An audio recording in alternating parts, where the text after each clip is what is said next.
Fiscal Affairs Committee budget hearing. First, I I wish to thank everyone for your patience again. Want to recognize the presence of the acting chair for Municipal Council, Anne Marie San Nicolas, and Secretary for Municipal Council, Steve Cabrera. Thank you for joining us. I do note that earlier that CEO Alan Perez will be covering down for the mayor until he's here.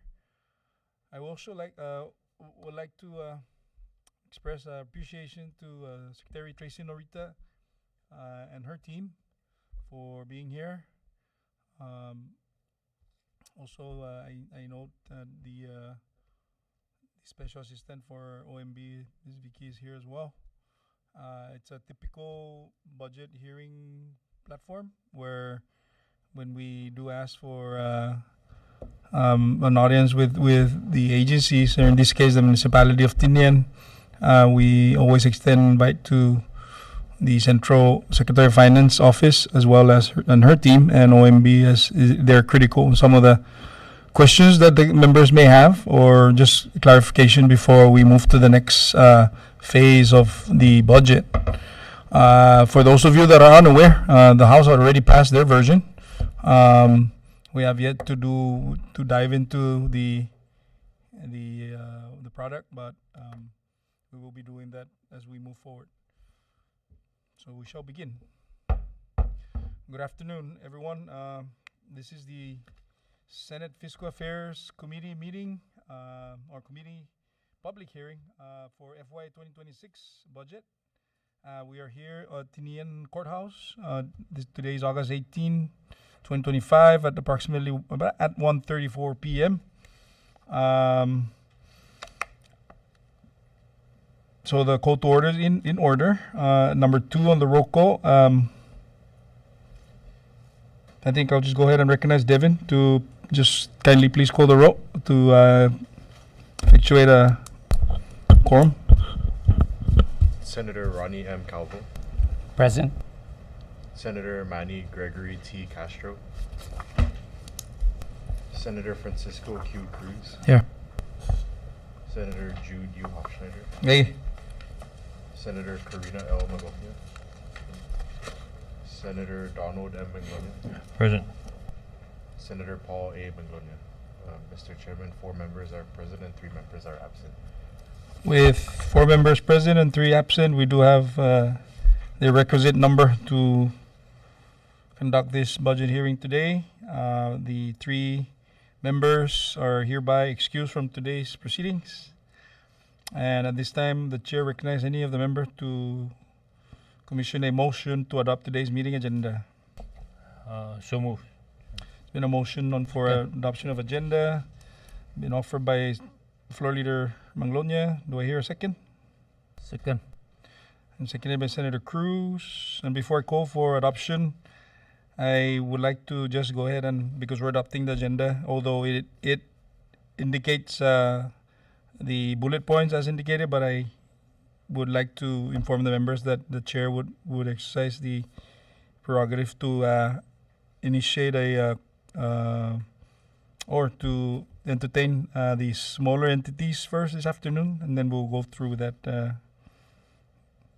as mentioned earlier. So all those in favor of the motion to adopt today's meeting agenda, please say aye. All those opposed say nay. Motion carries. Today's meeting agenda is hereby adopted. Under public comment, and before I do that, I also wish to recognize the cabinet members of the Municipality of Tinian. Thank you for being here this afternoon, and some of the mayor's employees, key employees under the municipality, as well as the director of Tinian Municipal Council, Mr. Mendiola, and his staff. Thank you for joining us. So with that, at this time, under public comment, this is the portion of the meeting that we allow any member of the public to offer testimonial with regards to the order of business for today's meeting.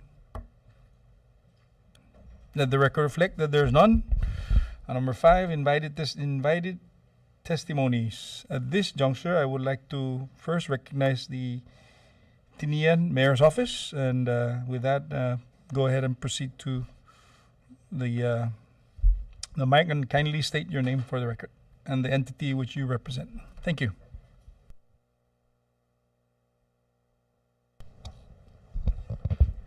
Good afternoon, Chairman. My name is Alan Perez.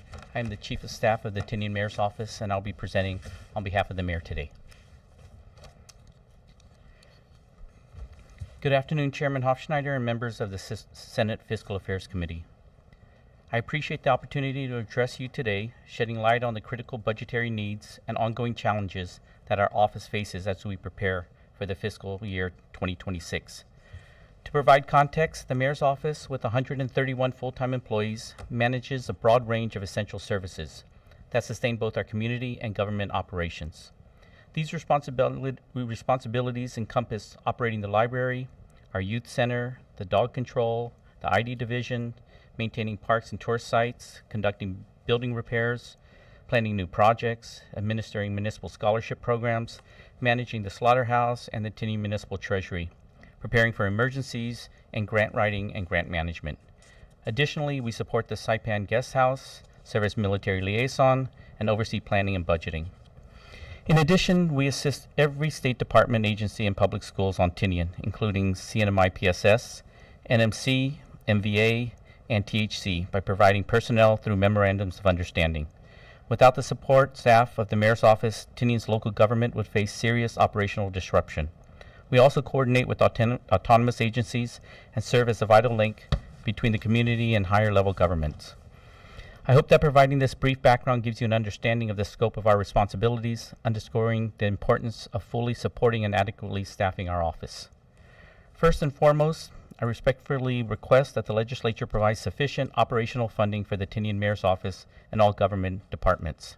These funds are vital so that we can sustain, at a minimum, the basic public services that our community depends on daily. Without adequate funding, essential services such as public safety, emergency response, and utilities are jeopardized, directly affecting the welfare of our residents. Additionally, as a municipality tracks the taxes paid every fiscal year as a result of the military buildup, we are expected to capture about 10 to 11 million at the end of the fiscal year alone. We have yet to receive additional funding within the budget to mitigate infrastructure impacts that we witness every day. Considering the amount that the municipality has been collected over the past 3 years, we hope to receive additional funding to ensure that all of the impacts on our infrastructure are mitigated before it becomes too costly for us to fully fund. Until DPW or DFS decides to institute the developer's tax fee on all federal contractors, we have no other source of funding to utilize for infrastructure improvements. The second request that I would like to put forward before this committee is to consider not to suspend the hotel occupancy tax allocation for Tinian and Rhoda in the FY26 budget. Although Public Law 2017 currently mandates municipalities to receive at least $300,000 annually from the hot funds, the upcoming FY26 budget law should at the minimum allocate $175,000 per municipality. From December 23 to June 25, Tinian only received $153,000, a sum insufficient to sustain municipal activities, necessitating additional financing support from agencies like OGM and MVA. This funding is critical for promoting tourism, supporting annual festivals, and maintaining contracts integral to sustaining our local economy. Third, I urge that the legislature remove all suspended revolving funds allocated to municipalities, such as those relating to e-gaming and the developer's tax. These funds are crucial for supporting ongoing programs and initiatives that benefit our communities. Suspending or withholding these funds hampers our ability to deliver services and develop projects effectively. Furthermore, it is our position that the developer's tax should be assessed on all DoD-related projects. Public Law 823, which implements the developer's tax, clearly states, except as provided in subsection B, the United States and Commonwealth governments, their departments, agencies, instrumentalities, but not their contractors, are specifically exempt from any liability to pay this tax. For the past few years, we have persistently requested that the Department of Finance and DPW assess this tax. Despite multiple letters to the Department of DPW and the Secretary of Finance, we have yet to receive any response for our request for assessment. We've also consulted with the Attorney General, who confirmed that there are no legal obstacles that will hinder our ability to proceed with this assessment. We've also reached out to the Special Assistant of the Commonwealth Bureaus of Military Affairs to bring this issue to light. Implementing this task could generate significant revenues not just for Tinian, but the entire CNMI, providing much-needed funds to help mitigate the impacts of the expanding DoD activities on our island. It is imperative that these agencies act swiftly to establish this revenue stream. Additionally, I urge the committee to grant the mayors of all municipalities the authority to reprogram 100% of their lapses and allocate adequate funding for emergency situations, ensuring financial resources are readily available to procure critical supplies and service properly. Previous delays in vendor payments, as seen after Super Typhoon U2, highlight the necessity for advanced fund transfers, enabling swift and effective crisis response and recovery operations. Furthermore, I request reconsideration of Senate Bill 2308, introduced by yourself, Senator Jude Hoffneider, which pertains to the transferring of expenditure authority over the solid waste management funds from the Secretary of DPW to the mayors of Tinian and Rota. As DoD exercises and infrastructure projects expand, effective waste management becomes increasingly crucial. This legislation would empower us to address solid waste challenges more effectively, ensuring compliance with BECQ and EPA regulations. Finally, another urgent matter is the need to fully fund the overtime hours for all law enforcement agencies, particularly the Department of Public Safety and Department of Fire and Emergency Medical Services. Adequate overtime funding ensures that other government agencies can utilize their personal lapses should there be any shortfalls in funding essential operational needs. Proper funding prevents these gaps from hampering other government departments' capacity to utilize their personal funds effectively, ensuring the continuation of vital public services. In closing, I want to emphasize that the scope and responsibilities of the Mayor's Office are extensive.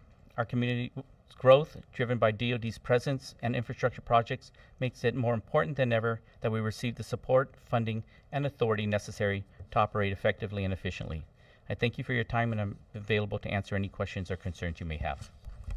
Just must see Chief Paris, and I apologize. I did not properly introduce the support staff, the AOB staff that is accompanying today. Just to be consistent, to my left, Dave Dimapon is the fiscal analyst, helping us with all the numbers and figures that come our way. To his left is Jolene Tagabo, the legislative assistant with the fiscal affairs, and to her left is Devin Macronas, legislative assistant as well, that assisting the various other entities. Committee. And to his left is the legal counsel for the Fiscal Affairs Committee and the Senate, Joe Bermudez. And to his left is Mr. Jonathan Diaz, who is the IT that's responsible that we make sure that we are well covered for the viewing public, both in person and, of course, the ones that are unable to make it on social media. And to his left standing is the Sergeant at Arms, Mr. De Leon Guerrero. And I also wish to recognize the staff of the chairman of the delegations office, Danya Bora. She's also here, I believe. Yeah, she's assisting the committee. Oh, right there. Yeah. Thank you. Thank you for again for joining us.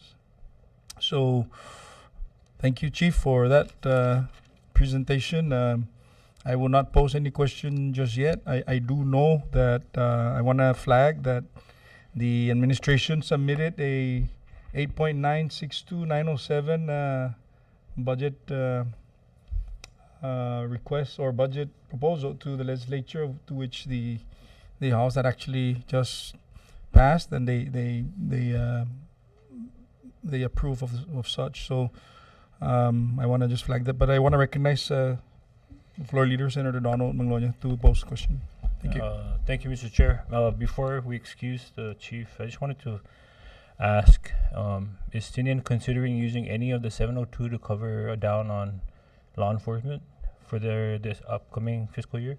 Yes, so our communication with the CIP office, OIA representatives, so of the $3 million that Saipan allocated, I believe they're going to give Tinian and Rota $375,000, which we're going to split 50-50, $187,500 for each DPS and DFEMS, and then through our allocation of CIP funds, we will reimburse the Saipan allocation.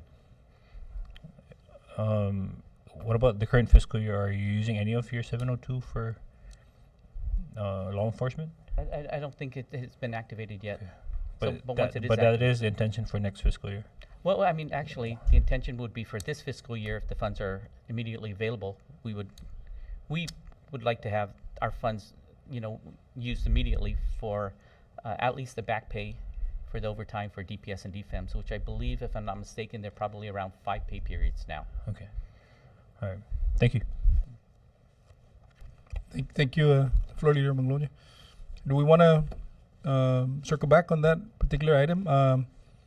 Yeah, we're tracking that. We're gonna utilize, but Ms. V, do you want to comment on that as far as the division or how it's gonna work?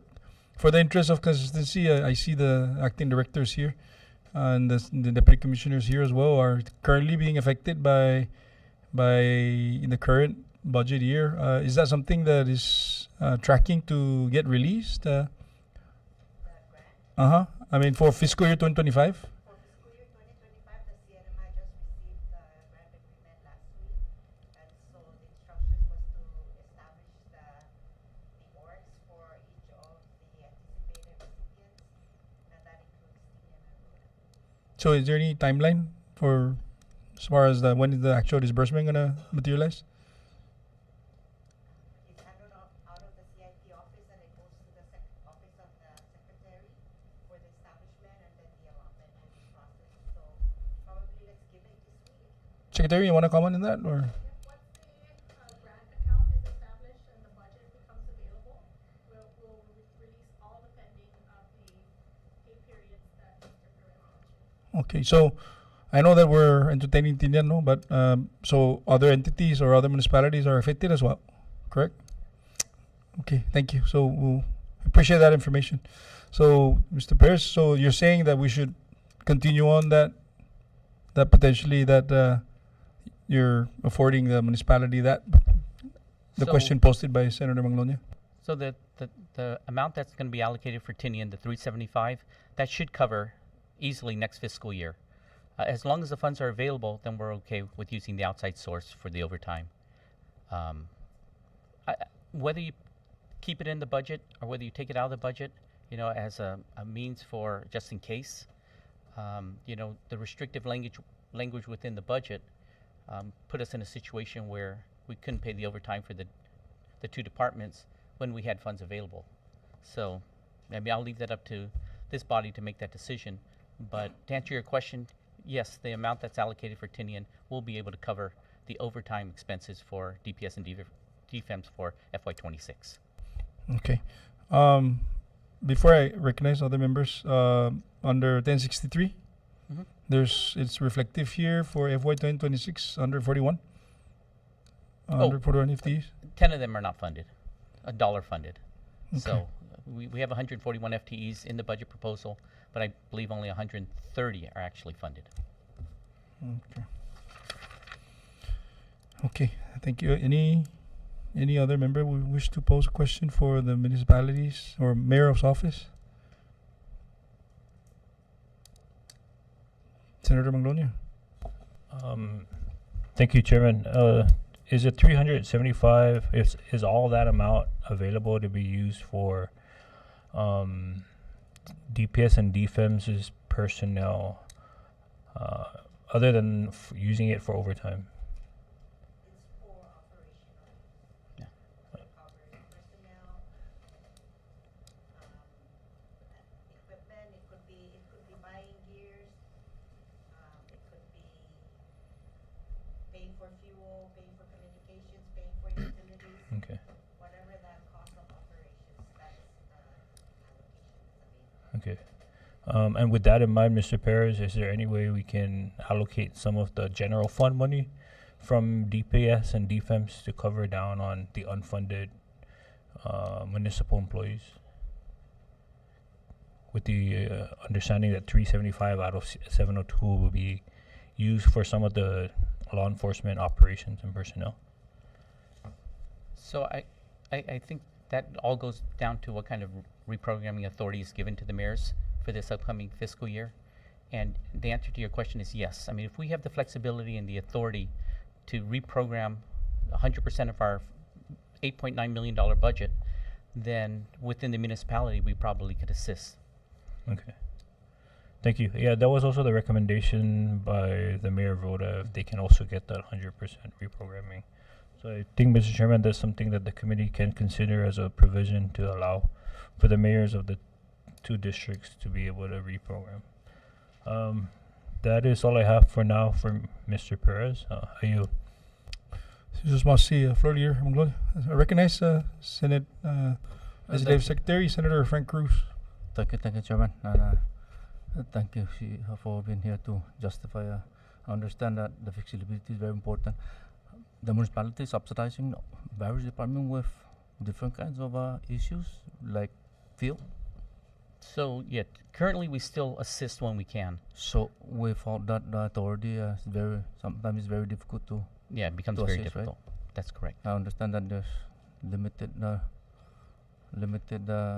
funding that are given for operations. So most of the time, just to clarify, most of the time the municipality is the one assisting various departments. That's correct. If I'm not mistaken, maybe all the departments, right? As much as we can, yes. Thank you, Chairman. Okay, so must see Senator Cruz. Any other member? I think Mr. Perez, if it's okay, although I think we're gonna get to the next entity, but in no likelihood there's probably an assistance to be made, as far as some of the other entities. Right. So Chairman, I did have the opportunity to review the House version because that has already come out. And Okay. there were a couple issues that I would like to bring to the attention of this body.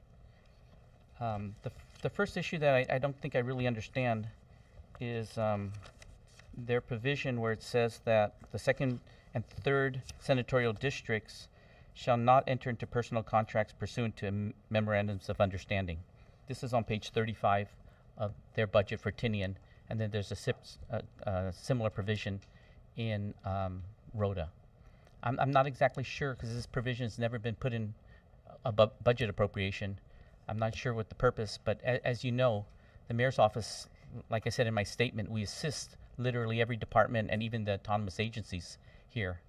So I'm not sure what the impetus of putting that restriction on MOUs from the mayor's office. So I would like to request that provision be taken out of the upcoming budget. What page is that, Chief? This is on page 35. This is the one that deals specifically with Tinian. This is section C, where it says, notwithstanding any law to the contrary, the mayor of the second senatorial district shall not enter into personal contracts pursuant to a memorandum of understanding. So I think we'd have to look at that very closely Okay. because of all the assistance that we offer to all the other departments and agencies. And then again, I'm still a little confused in terms of the situations with vacant positions. On section 608, it says that notwithstanding any law to the contrary, any position that becomes vacant shall be closed out. It doesn't give a timeline. So I think this is very dangerous, as with the mayor's office. I mean, it could be frequent that we'd have people leaving, and then again, depending upon what that employee, where they worked and what role they played, to just completely close out that position. Now, I do see that it says you're going to close it out and you're going to take the money and bring it down to operations. Okay, that's fine. But I think we need to really look deep into the personnel side of it and make sure that we maintain the personnel so there's no automatic closeout of that particular provision. And then when you go to the hiring restrictions, 602, I'm not really sure I fully understand the language there, where it says, no new vacant position shall be filled in the executive branch except for positions that are essential for DPS and DFEMS. Now, of course, there's always a question, the mayor's office, quote unquote, might not technically be the executive branch, but then what about the 8 departments? So they are the executive branch. Even though they fall under the municipality, they're still part of the executive branch. Yeah. So I think we might have to take a look at that provision also to make sure, again, that all of these provisions, that once a position gets vacant, that they completely close it out. I think that might be a little dangerous to have those provisions in there. It doesn't give us the ability to fully staff our departments and to be able to accommodate the needs for these departments.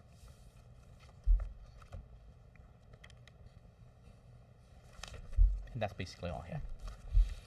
Thank you, Chief. Any members wish to pose any more questions? Okay, I think we close out with MOT. Sure. At this juncture, I would like to call the director or the designee for Department of Community and Cultural Affairs to please proceed to the bench.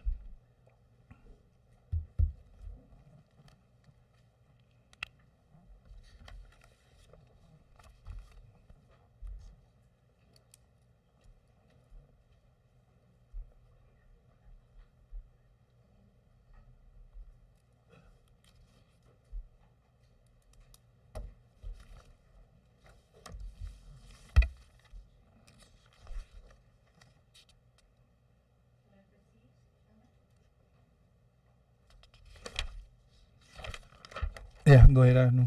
And please just state your name for the record. So.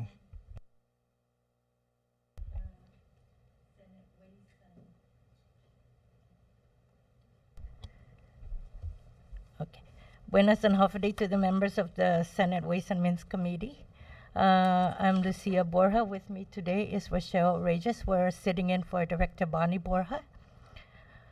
Thank you for the opportunity to present Tinian DCCA's budget request for fiscal year 2026. As you know, DCCA administers several essential programs, including the Child Care Development Fund, Division of Youth Services, Historic Preservation Office, the Low Income Home Energy Assistance Program, Nutrition Assistance Program, and the Aging Center. These programs play a critical role in supporting the well-being of our residents. Excuse me. Today I come before you with both urgency and purpose as we work together to craft a budget that reflects our shared values and long-term vision. It is vital that we remain focused on the individuals and families who rely on the vital support these programs provide. Our primary concerns are securing sufficient funding for current FTEs at 80 hours, utilities, essential office and operational supplies, fuel, communications, repairs and maintenance, most especially for quarterly maintenance of vehicles and aircon units. One of our utmost concern is funding for vehicle maintenance.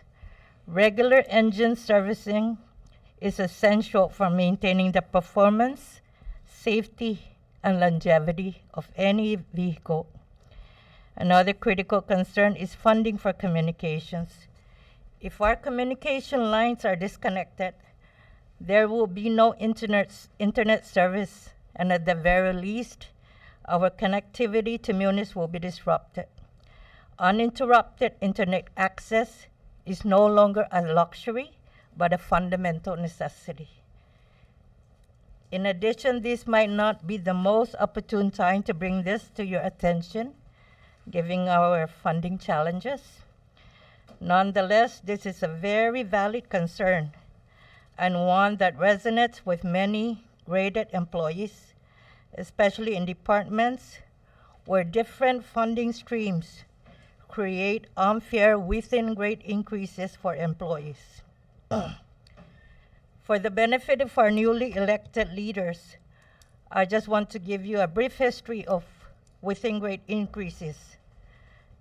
To the best of my recollection, WGIs were suspended for 15 years.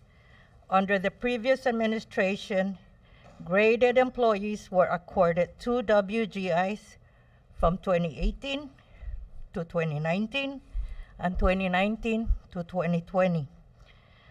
I know of 2 federally funded employees who were given more than 2 WGIs. One was given 4 WGIs covering 2018 to 2019, 2019 to 2020, 2020 to 2021, and 2021 to 2022.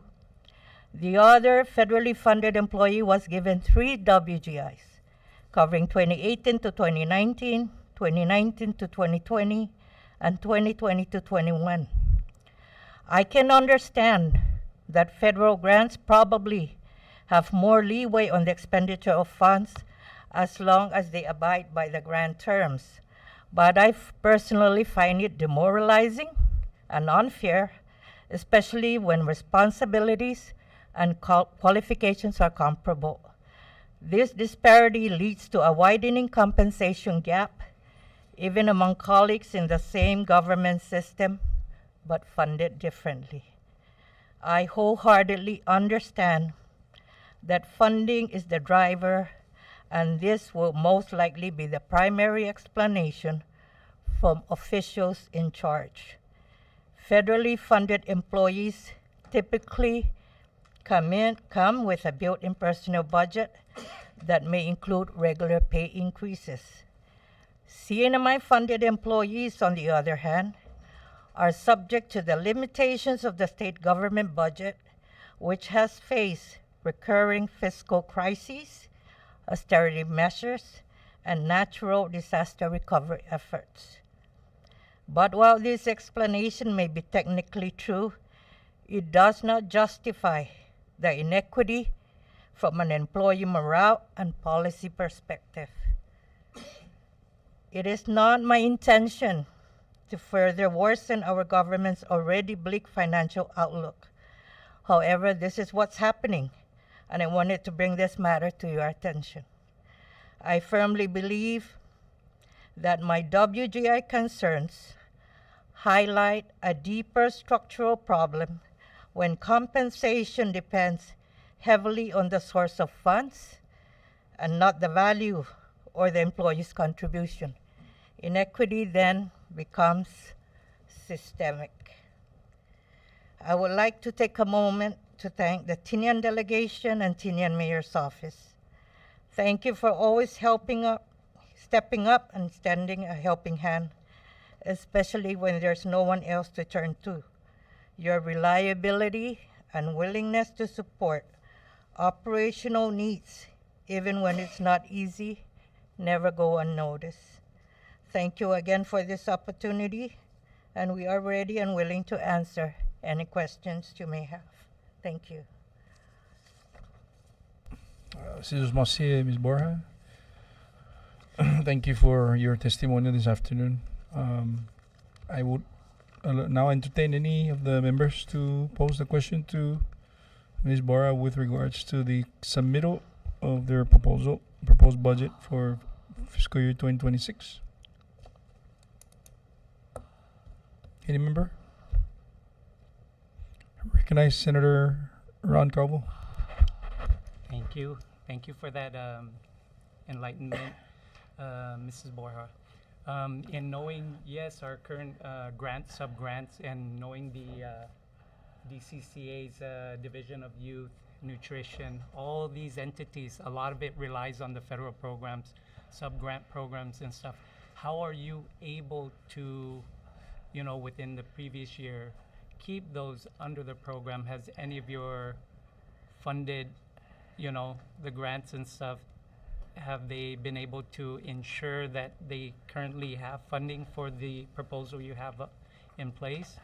Or you're just, we're just turning it in, hoping that we will continue that streamline of funding? Okay, unfortunately, there's only a few employees that are funded under federal funds. As far as grants, SIPAN usually controls the bulk of the funds, so whatever trickles down, although we submit requests, but it doesn't necessarily mean anything is going to come down, to assist us. But as far as WGIs, a lot of us here are not federally funded. Only one at DYS, CCDF, the Title V, and one at HPO. But I just noticed, that when I was looking back at all the WGIs, and there's employees in our divisions that are entitled to merit increases, which is 5%. It's a lump sum payment. Unfortunately, they would not entertain merit increases unless a WGI for that pay period goes through. So here you are, you're entitled for 5%, let's say in 2023. You cannot get your merit award because the last WGI that was pushed through was in 2020. So, I mean, that's as per OPM, but I just find it really disheartening that just because funding sources are different, that they get their 5% every time they have funds, if not every year. And here are the other locally funded employees that are not getting anything. And like I said, 15 years, there was nothing, and then we finally got 2, and then it's suspended again. So that's really, and I know it's not just only me. I don't know if a lot of the other graded employees noticed that their counterparts are probably getting more than they are just because of funding streams, especially when you have, like, you don't want to cook one catching up to administrative officer just because they get a WGI every year, you know. I mean, there's just the disparity that's really hurting a lot of other people, and I hear the concerns in the community, especially with our civil service employees. Thank you.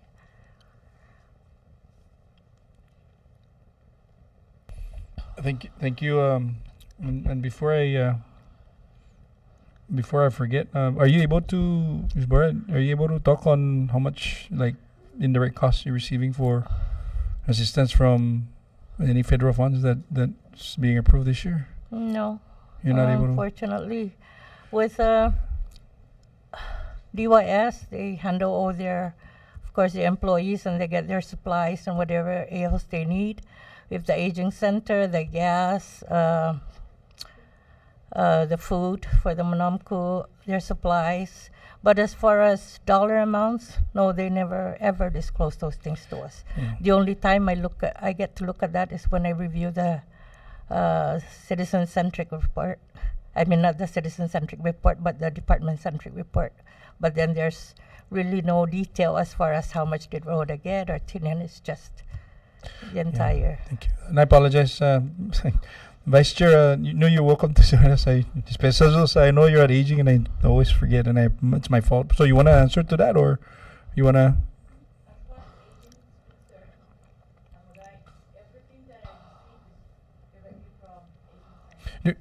Do you mind? You just kind of put it on the. I'm sorry.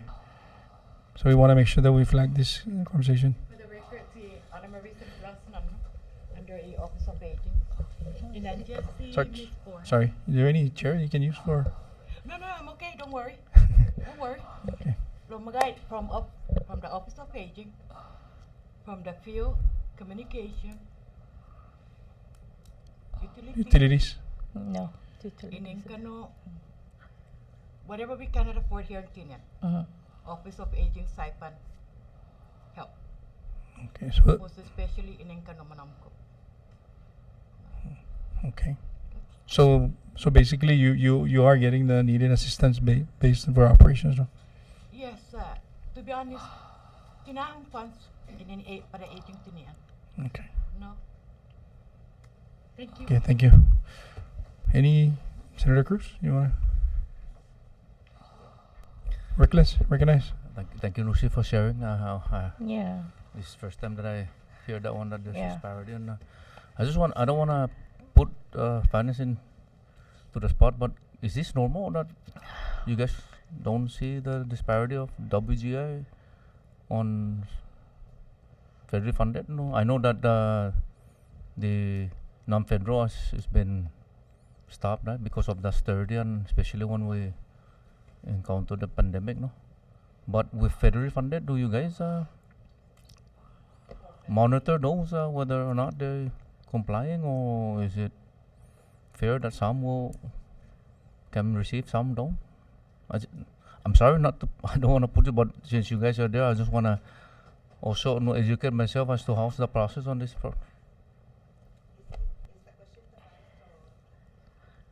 the question to finance or O&B? Either? So for federally funded, because there's funding available and it's budgeted for under the federal programs, we do process the WGIs when they come in for federally funded employees.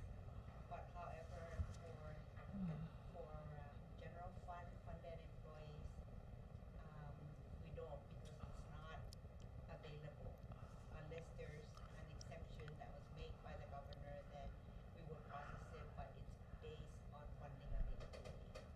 So that means if I have a federally funded employee and I don't have the funding source, then sorry for my department because we cannot get any WGI. Why can't we just across the board everybody would be treated the same?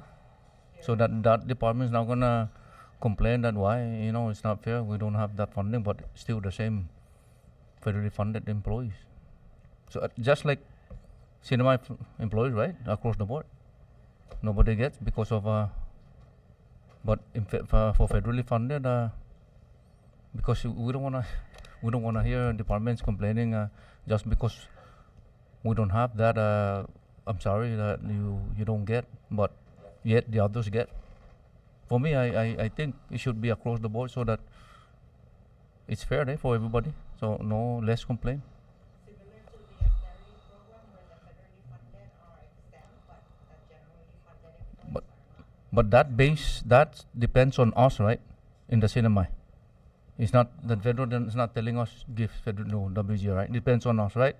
So that's why I'm asking across the board. So less complaint from other department or other employees. So I think one of the things that we really need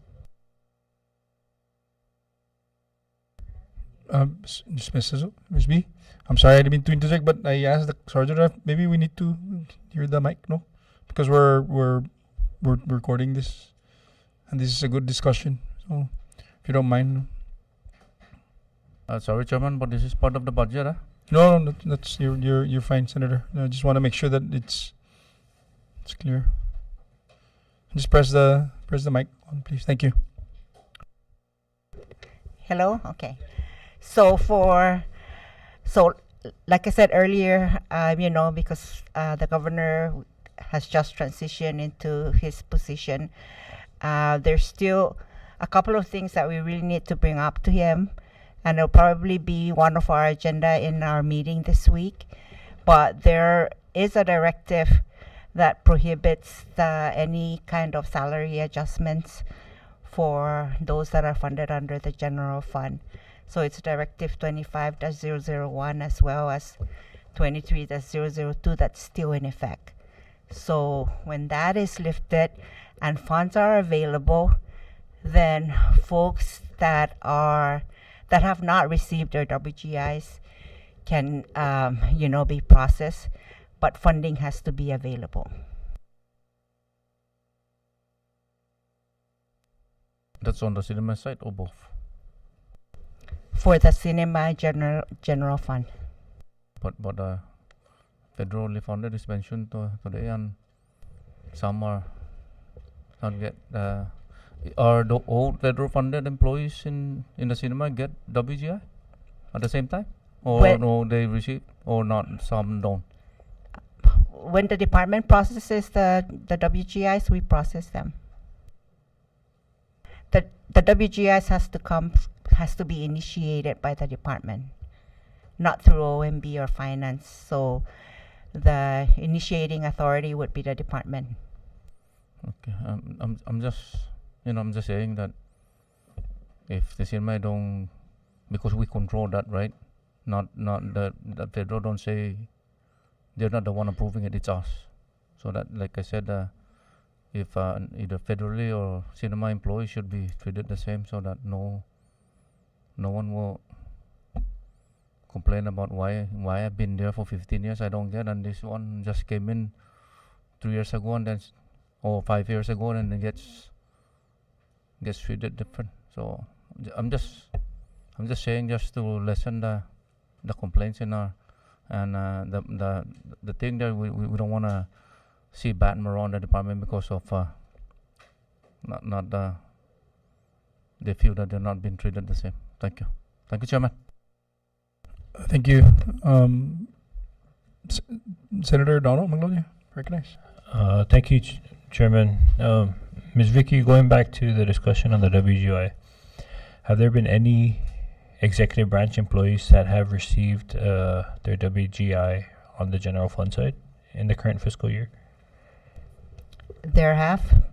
When the governor makes an exemption, like he has to sign off on a WGI.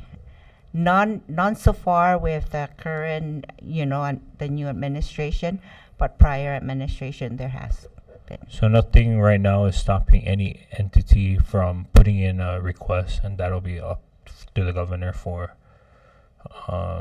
whether he's going to approve it or not. If there are lapses maybe within a department, they have they can put in the request still, and then it'll just be up to the governor to make that determination. The governor would have to make exemptions from the directive that was issued because it's still active and alive. Okay. Thank you. That's all I have for OMB. Going into DCCA. Under your CCDF program, do you have any positions that are funded by the central office? One, sir. Okay. And that Actually, he's a lone employee for CCDF from Tinian.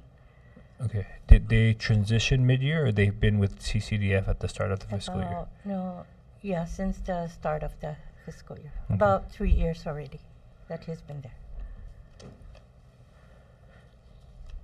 Now, looking at what the governor had proposed and comparing that to what you are receiving in the current fiscal year, there doesn't seem to be much of a difference.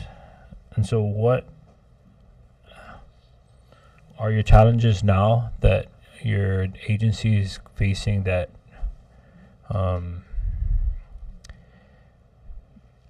based on your budget for the current fiscal year?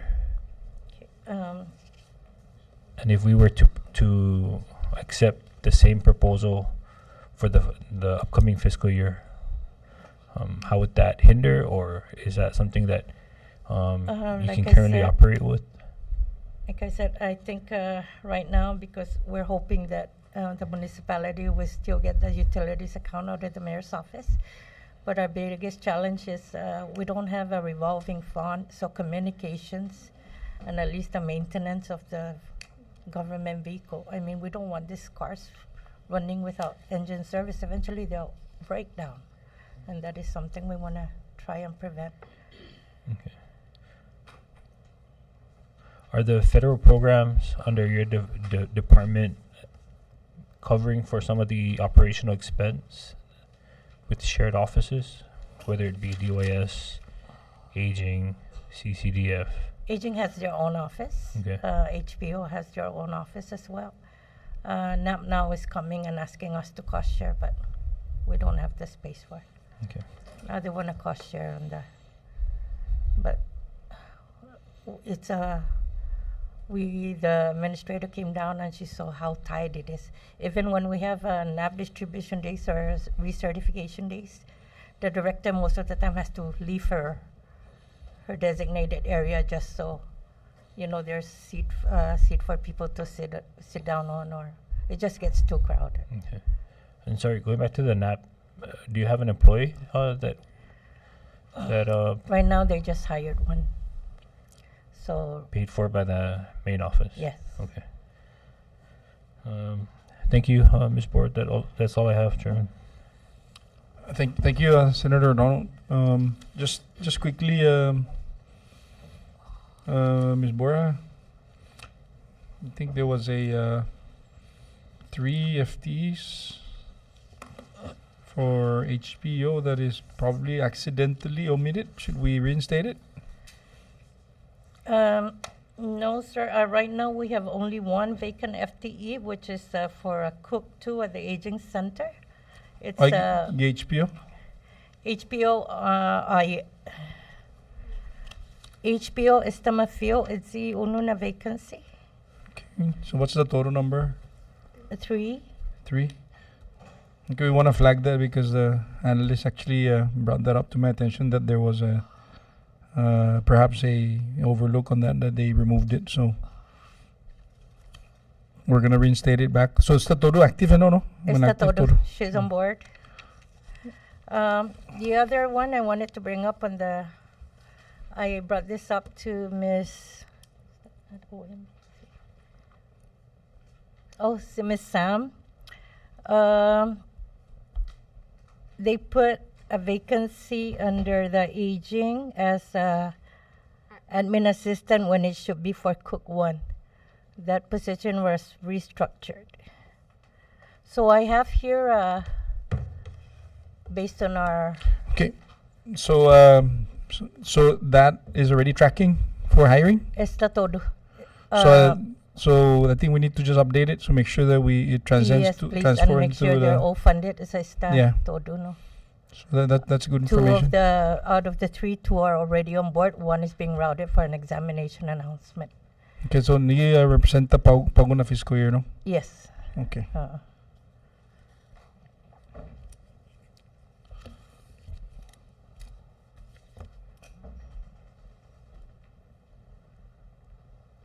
Can you just quickly, how does the issuance of NAPs being administered currently on Tinian? The Nutrition Assistant Program. Yes, their issuance staff come down. Do we have Usually at the any- end of the month. Do we have any staff here? Not right now. They just recently hired. She's not on board yet. I heard they're routing her documents. So that's gonna be situated on Tinian? Yes, I don't know where because they need to, according to the administrator, they need to get out of the current building that they're occupying now. Okay, so that one is the funding from NAP, not from DCCA? That's Here? Saipan. Okay. Okay.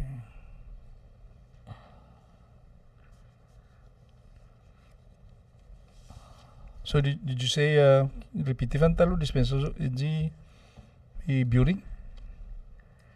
What did you say about the building?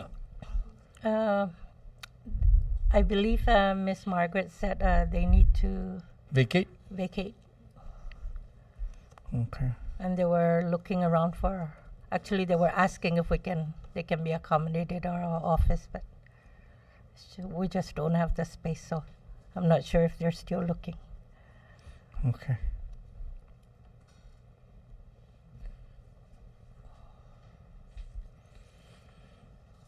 So as far as the HPO response to all these developments, is the agency being given the proper assistance from our office on Saipan because I know there's a lot of activities here that requires permits, I believe, or even like ongoing projects to which your staff would go out and monitor. Is there a issue with that, or are we good with the way being administered right now? They have provided gas and some supplies. Okay. So what we're basically assisting them is, if their equipment break down or with power. Okay. Power Utilities, no? and utilities, and any other essential office supplies that they can't get from Saipan, then they come to us. Okay. All right. Thank you for that. Is there any, Ms. V, okay, so earlier this year, I actually wrote a courtesy letter to both your offices, and including Mr. Epi Cabrera, who is the administrator for OGM. And I actually reminded him for this budget hearing, but he didn't show up today, just for the record. The reason why I asked him to show up, because a lot of his IDCs that, under his watch, can potentially be a good information for us to know. So it's kind of disappointing that my staff just told me that there was no response from his office, that he's not going to be participating today. So I just want to flag that, the members, that, when we ask for audience, it's not we're going to talk story. We're going to ask for guidance, because that's important. A lot of it is that he can actually help. His office can help understand some of the funding stream that he's been extending. I have reasons to believe that his office does that. We just need clarification. So I hope that, the next meeting will be on rota, and then he shows up, because this is very serious, that he needs to be here when the legislature calls for his audience, even though we don't confirm him in the Senate, but it's the legislature that actually created that public law so that he can get that position. So I just want to flag that. So if there's any other questions or no other questions for DCCA, I'm going to go ahead and excuse the agency. Any other, Ms. Boya, you would like to share with the committee? Yes, if we can just submit this is the correct, because like I said, we noticed some that OMB wasn't able to capture on reallocations and Staff. some corrections, so. That's very good. Thank you so much for Okay. doing that. Yeah. And that's a good foundation that you let, and that applies to all the other agencies that are going to come up in the next few minutes here. That if there's any FTEs that are in the motion right now to be filled for this fiscal year, and it hasn't been locked in yet, and you think it's going to happen before 1 October, please make sure that you inform the committee so that we can lock it in. No? With that, I don't have any other question. Your excuse, Ms. Boya and Ms. Regis, thank you so much. Thank you. Senator Donald, you have a question? No.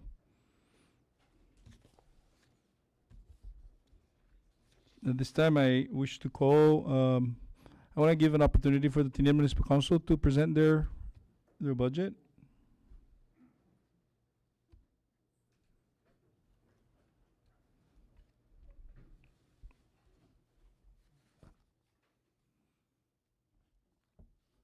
So, just staying on point, after the Municipal Council, I want to call in Commerce and then DPS.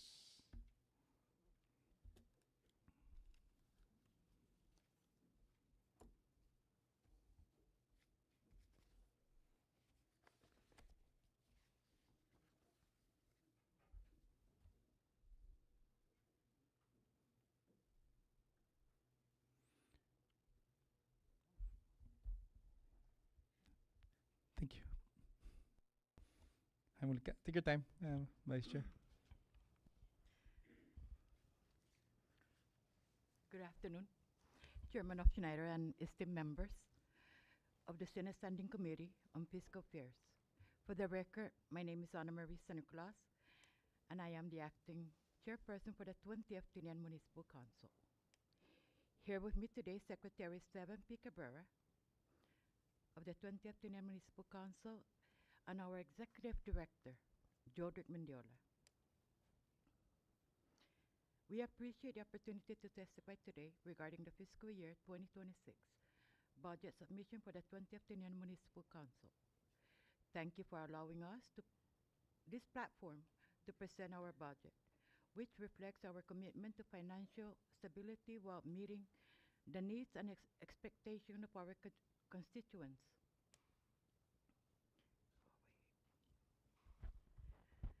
We are prepared to address any questions you may have to the best of our ability. We eagerly anticipate discussing our priorities and illustrating how the budget aligns with our future goals and objectives. Thank you. Thank you, Acting Chair, Ms. Saniclas. Just to be, for informational purposes, the Governor's proposal is 7 FTEs at a bottom line of $225,125, $225,125. And the Municipal Council's request is $220,975, to which it's fairly the difference of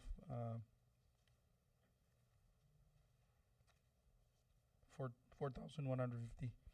That's what it's reflecting right now. The all others, the budget, the council requested 27,775. The administration requested 27,729. So, yeah. So just to be consistent with the proposal and what was submitted by the Municipal Council. So, Madam Chair, maybe the Executive Director can help us. So the 7 FTEs is currently active, no? There's no... Yes, sir. All vacant position are filled. Because there's no like the actions are being in motion for renewal or anything. I mean, I'm sorry, for new employees.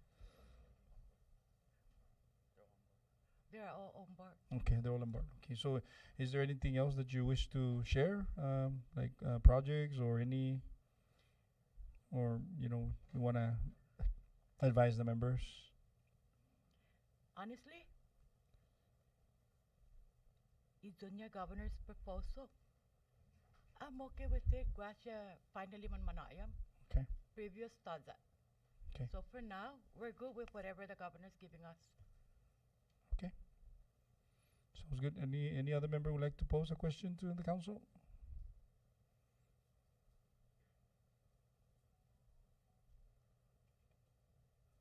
Ready? This is the quickest budget hearing I've ever had in a while. But this is good. Senator Calvo? I think we're being conservative with the terminology, Yes, sticking sir. within the status quo. So as we see the 25-26 as is, so we don't Okay. over-obligate, and so it's a great safeguard for our community. Yes. And thank you. Thank you, Senator Calvo, and it's commendable, Acting Chair, and please advise the members that we appreciate. I'm the Director, boss. thank you so much. Thank you. Yeah, you're excused now. Thank you. Bye.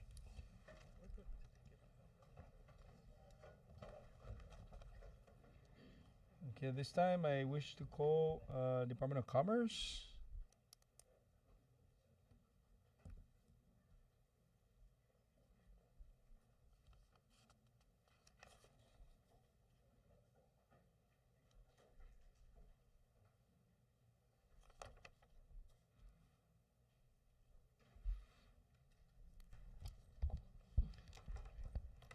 You have the floor. Go ahead, the Director.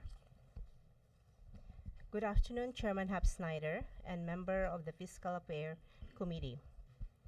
My name is Susan Perez, and I am the resident department head for Department of Commerce. As I'm fully aware of the financial challenges in CNMI, we have in FY 2026, I will keep my testimony brief and focus on my department most critical issues. In FY 2025, I have 7 funded full-time employees. However, 2 of them are under the tobacco funds. The House version transferred these FTEs to my general account to provide them a secured funding, and I would like to ask to support to maintain the House version as it pertains to my personal funding. As of my operation expenses, I currently have a revolving account of approximately 8,000 to 10,000 per year. Recently, the mayor has allowed me to fund the most essential expenses under the tobacco funds. So I believe I should be fine for my 2026 operating expenses as long as my revolving fund account and the tobacco funds are not reduced or suspended. I would like also to express my gratitude to my Secretary Remy Mapnas and Director David Maratita for their assistance in the past years with regards to training, uniforms, expenses for ABTC. Thank you again for allowing me to identify the most critical needs of my department, and I'm ready to answer any question or concern you may have. Jesus Masi, salamat po, Director Perez. Thank you for being here again today. So just quickly, the governor's proposal is 9. The commerce request is 7, and so there's an increase in 2. Is that the one you're reflecting about the House version, putting it in the general fund? The 2 that was funded by the tobacco funds, they put it into General fund. my general account. So the 2 that you guys gave me is 0 funded. Okay, so we make sure that we. Okay, so there's 9 total, no? Yes. So 7 is under general fund right now for FY 2025, Hopefully, and then the yeah. 2 is the No. tobacco. No. So I have 7, but Mhm. 2 of them is under the tobacco funds, but the House put it on my general account as of now. Oh, okay. So I wanted to maintain on my general account. In that way, I will able to secure their personal funding Okay. or payroll, because they are my AVTC officers. Okay. Okay. So they gave me 2, which is 9. It shows 9, but 2 is 0. Okay. Yeah, 0 funded. I got you. Okay. Now it's Senator, understood. maybe I could clarify a little bit more. Go ahead. Go ahead, Chief. So she has 7 FTEs. Mm-hmm. 5 under her general account, 2 for FY25 was funded under the anti-tobacco funds. We requested for them to transfer the 2 under the anti-tobacco funds, which we only get $54,000 a year, and those 2 employees are probably around that amount. Yeah. So by transferring them over to the general fund, it secures their payroll, which is what we support. And then that way, it also frees up her. Well, actually, that anti-tobacco funds are under the mayor's expenditure authority, Okay. but it frees it up for us to be able to address probably her rental or some of the other expenses that she has. Okay. So I just quickly, can you just share what's the rental like? What's the funding? I'm sorry, I didn't. It only says the all others here. I mean So the the rental's $1,300 a month. 1,300. Okay.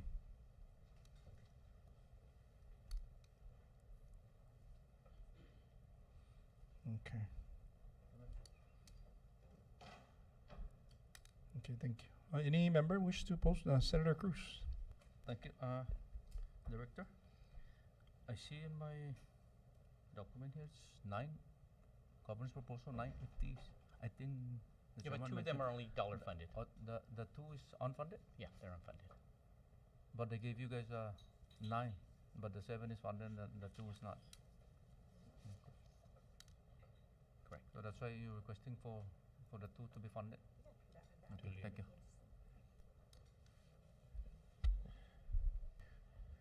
Ready, Senator Cruz? Any further? Recognize Senator Dono Maglonia. Okay, so again, just to clarify, they've funded the 2 that were unfunded in the original proposal, correct? To protect the employees that got transferred over. So in essence, we just leave the personnel portion of your budget intact from what the House had proposed. That's correct. Okay. Yes.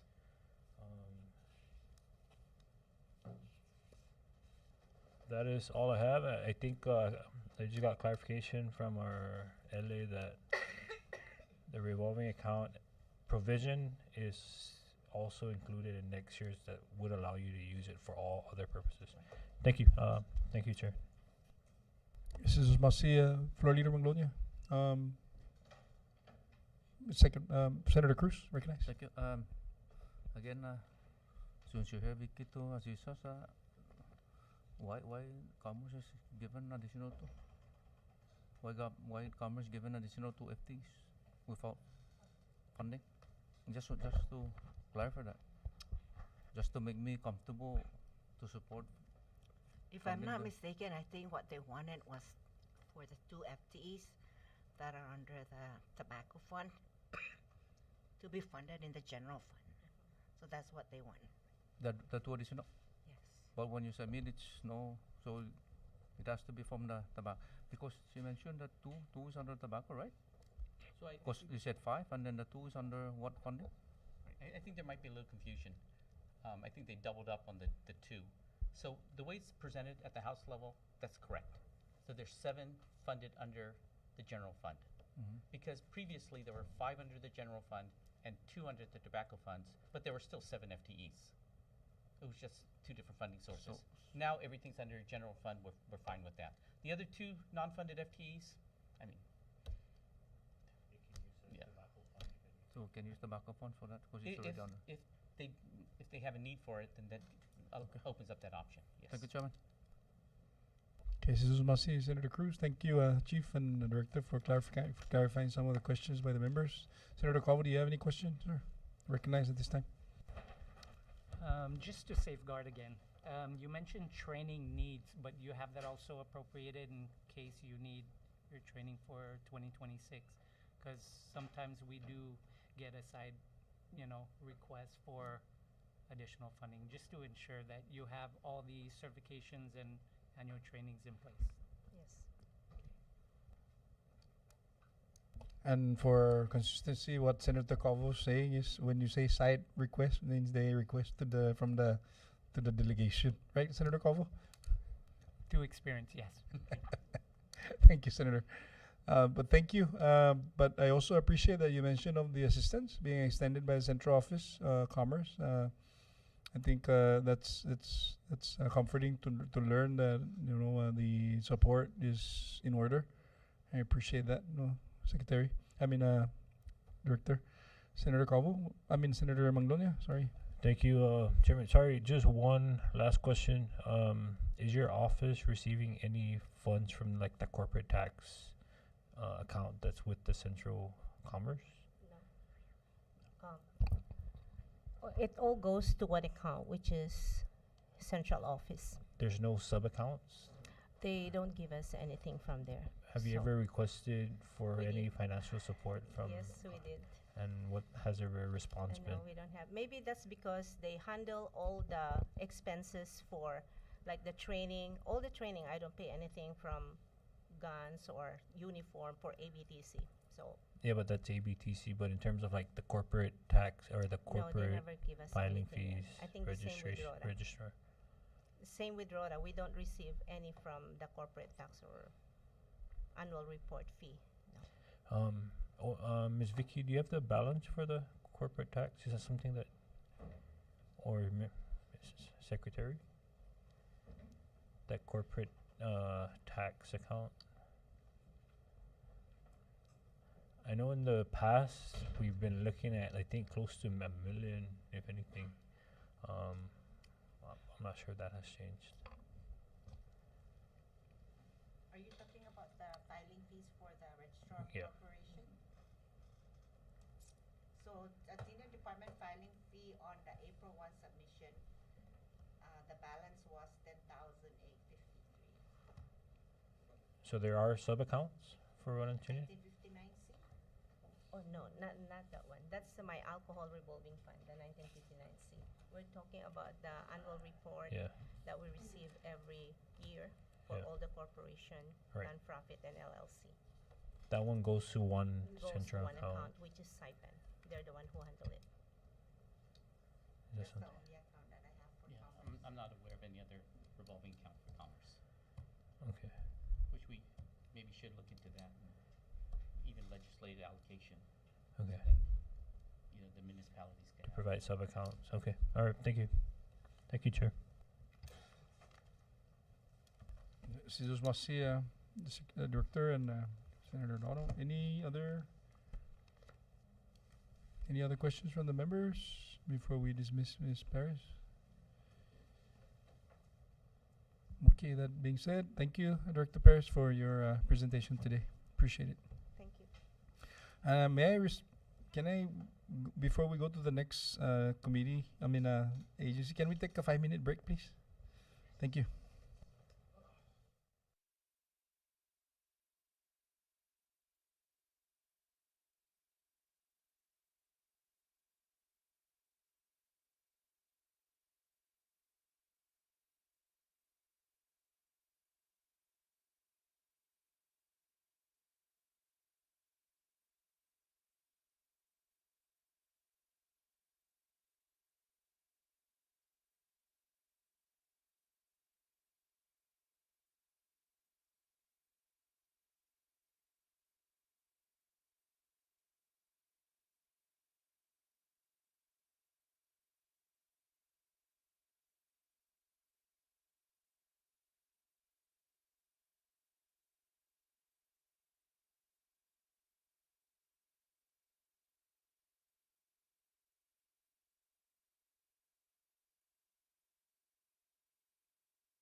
back in our session or budget hearing, and at this time I recognize the acting director for Department of Public Safety on Tinian.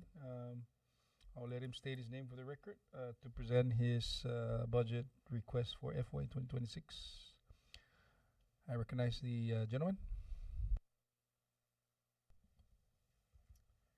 Good afternoon. Good afternoon, Honorable Chairman of Schneider and esteemed members of this committee. My name is Sergeant Wally Villagomez, and I am the acting director. It is both an honor and responsibility to speak before you today as acting director of Department of Public Safety, Tinian. Currently, our department is staffed with 11 officers. However, this number will soon decrease down to 10 or 9 as officers rotate out or depart due to personal changes. This staffing shortfall hampers our ability to maintain consistent patrol coverage, respond swiftly to emergencies, and enforce laws effectively across the island. Adding to the challenge is the recent population increase driven by significant military activities, infrastructure development, and the arrival of new residents and contractors. In the past year alone, we have seen a surge in traffic and increase in public events and more incidents requiring law enforcement attention, pressing our current resources beyond their limits. For example, during recent community gatherings, multiple officers were stretched thin and delays in response times were noticeable, impacting public safety and community trust. Given these dynamics, funding for an additional 10 full-time equivalent FTE position is absolutely vital. These new officers will bolster our patrol capacity, improve emergency response time, and ensure comprehensive coverage throughout the island. This expansion is necessary not only for maintaining law and order, but also for supporting the ongoing military operations and infrastructure projects that are transforming the landscape. Furthermore, these positions will help us develop a more resilient and professional force capable of handling complex situations, including increased traffic, security for large events, and potential incidents involving heightened activity. They are essential investments in our community safety and future stability. I thank the Mayor for his untiring support for the department. We are actively working with the Workforce Investment Agency as we plan to begin recruitment soon. This step is critical in preparing for the upcoming police academy and rapidly scaling our staffing to meet current and future demands. We respectfully seek your support for these 10 FTE positions, not just as figures in a budget, but as a vital personnel needed to protect our residents, enhance emergency preparedness, and maintain peace and order on Tinian during this period of growth. Your support will ensure we continue to serve our community effectively and safely. Also, I am respectfully requesting your support in securing funding for the continued employment and restructuring of our existing officers. By restructuring these officers, we will be able to establish a proper rank and structure within the department. Currently, there is a police captain, but no lieutenant, only sergeants and below. It is essential to have a clear and consistent rank structure to ensure effective leadership, supervision, and operational efficiency. At present, we have 10 dedicated officers who are shouldering the sorting off the department's responsibility. These individuals are overworked. They are doing multitasking. Some handle 2 sections and are stretched thin. Yet, they remain committed to holding down the fort and ensuring the department continues to operate effectively. I would like to also bring up to your attention regarding our department's travel expenses. Historically, the mayor has generously supported travel costs for officers during emergency response, court hearings, detainee escorts, and interview. While we deeply appreciate this support, we recognize that these expenses were not budgeted under the mayor's office, making it increasingly difficult for him to continue covering. I respectfully request that a dedicated travel budget be established for our department. This will allow us to manage travel-related duties effectively without placing an unplanned financial burden on the mayor's office. Thank you, Mr. Chairman and members, for your time and attention. I am now ready to answer any questions you may have regarding the department. Jesus Masia, Acting Director Villagomez. On the governor's proposal, there is, if I am reading this correctly, 39 NOP, and then the request is also under 1351 is 39. But a total of about 1.0. Very similar numbers. As a matter of fact, it's more from the governor's proposal. So, can you clarify that, if that is what is the desire of the agency out of the 39? Because you mentioned 10 FTs needed, and then you have 10 active. So that's, and then it says 39 here. I mean, So in the beginning, Mr. Chairman,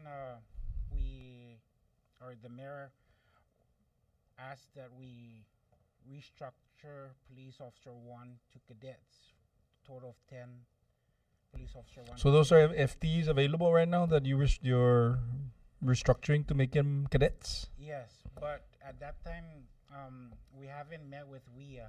But when we met with WIA, so WIA is helping us out and assured us that they're going to cover the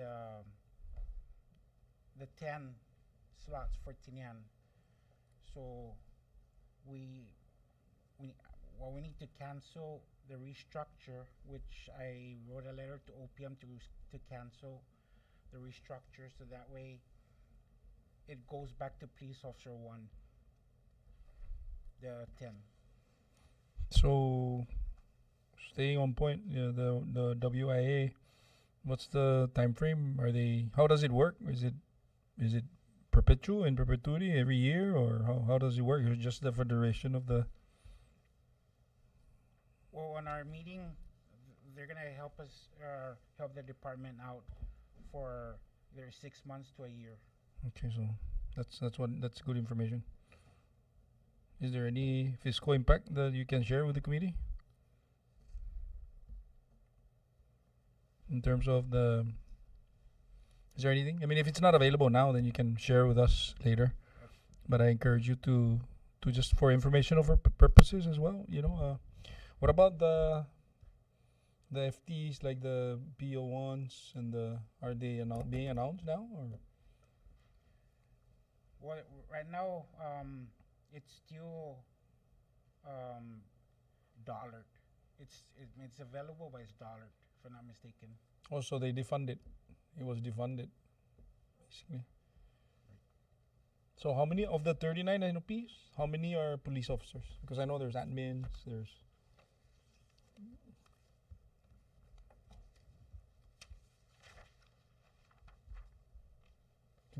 it's critical, no, Yes. Director, that we. So the total personnel, including admin, is 19. I'm gonna go down the list if that's okay.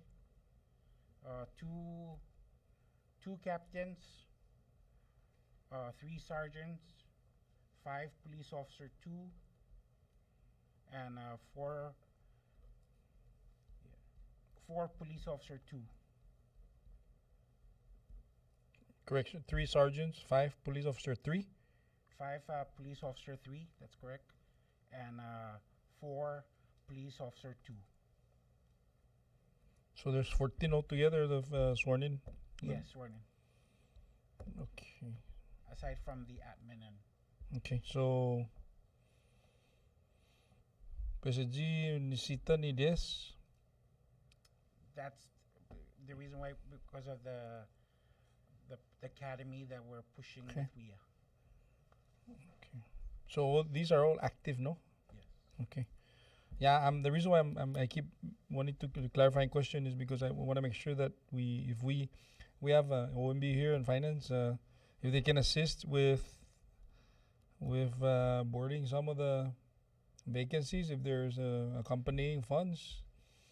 I mean, it's critical that you need FTEs, and if you can push to emergency hire, I don't know, I'm sure there is a provision in the OPM to do that, because you're trying to streamline the cost of overtime, and you're trying to address the overstretch, the overwork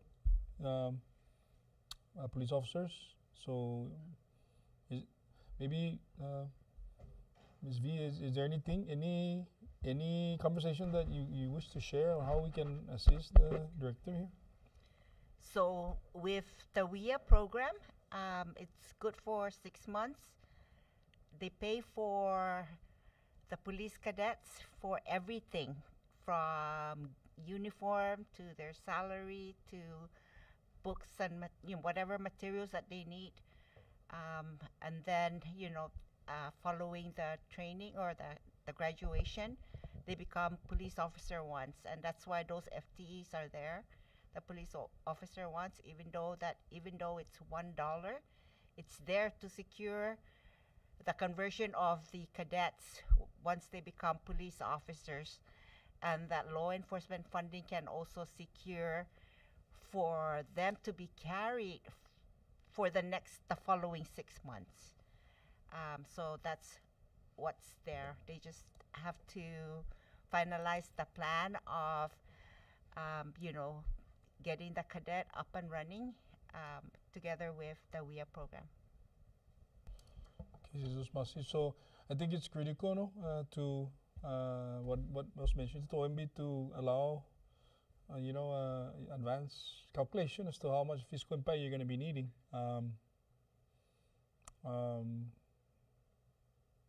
Actually, the sooner that we can get it, the better. Not saying that we can guarantee everything, but if we want to make sure that after the program for the WIA funding, you're not left with police officers that are, that are not funded, so to speak. So that's the reason why it's good to put it in. We'll do our best to see how we can work through the process.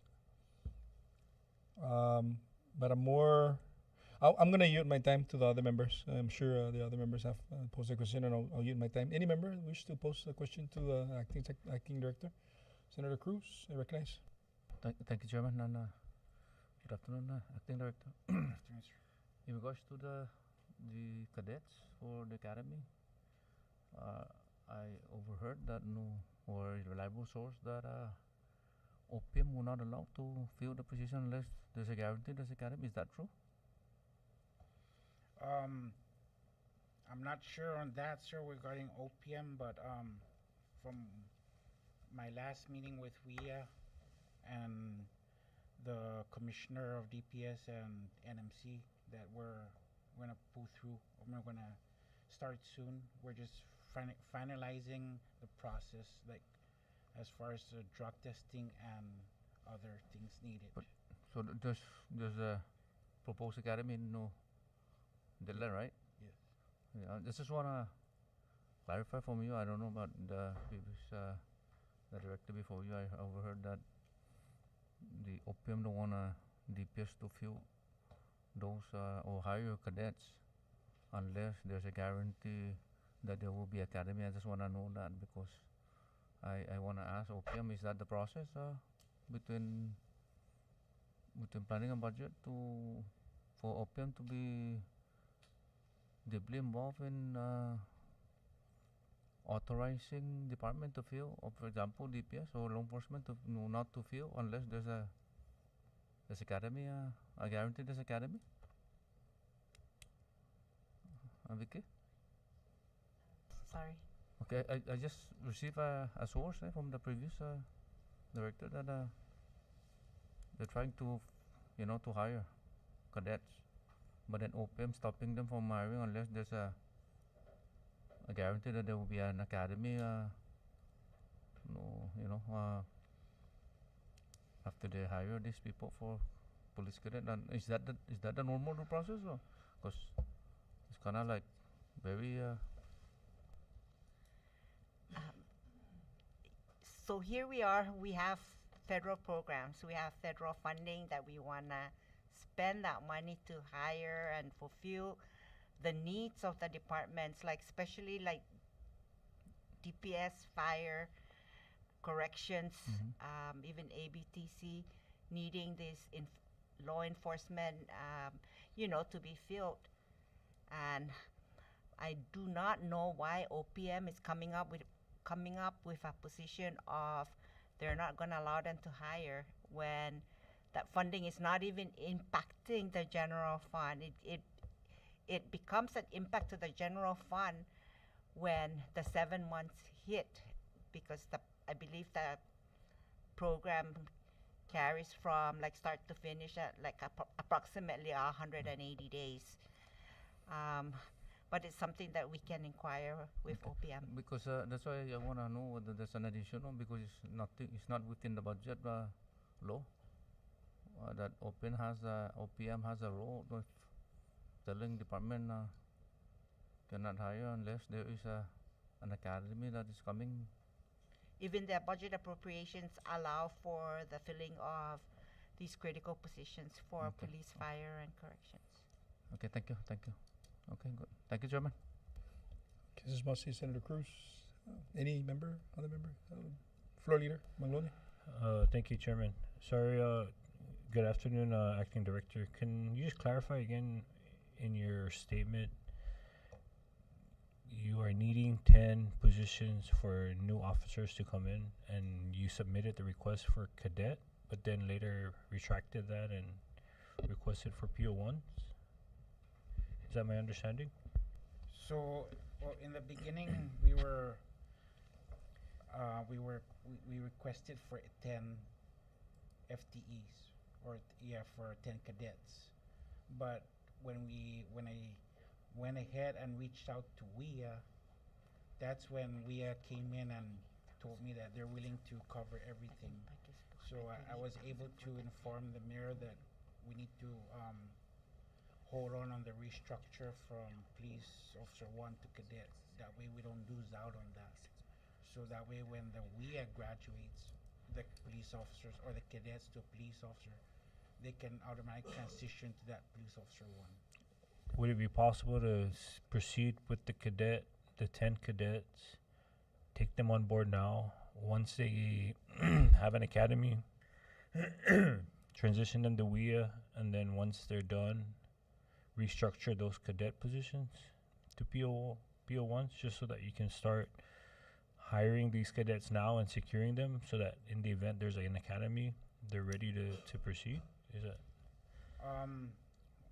Well, I guess, we just stick to the WIA because the WIA is already halfway through the process. They already selected the 10. They already gave us a package. Now it's the department's gonna do the interview process on our own as how the OPM regulation is. You gotta do the interview, drug testing, all those things. So they already selected and they referred the names of the cadets to us. Okay. So they're already on board, rather than reopening again another 10 and then be switching back and forth after the academy. Okay. So there you did get your department received 10 applicants to fill those cadet. Yes. Okay. All right. Thank you. That's all I have. Thank you. Thank you, Floor Leader Manglonia. Any other member wish to recognize Senator Calvo? Yes, thank you, Chair. Okay, I know we're talking about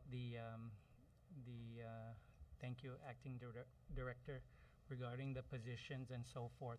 But in knowing the fiscal year 2026 and that transition when we do secure the cadets and the dollar value, after this entire process, the big question is, are they going to have funding for that fiscal year? You know, that's the initial intention.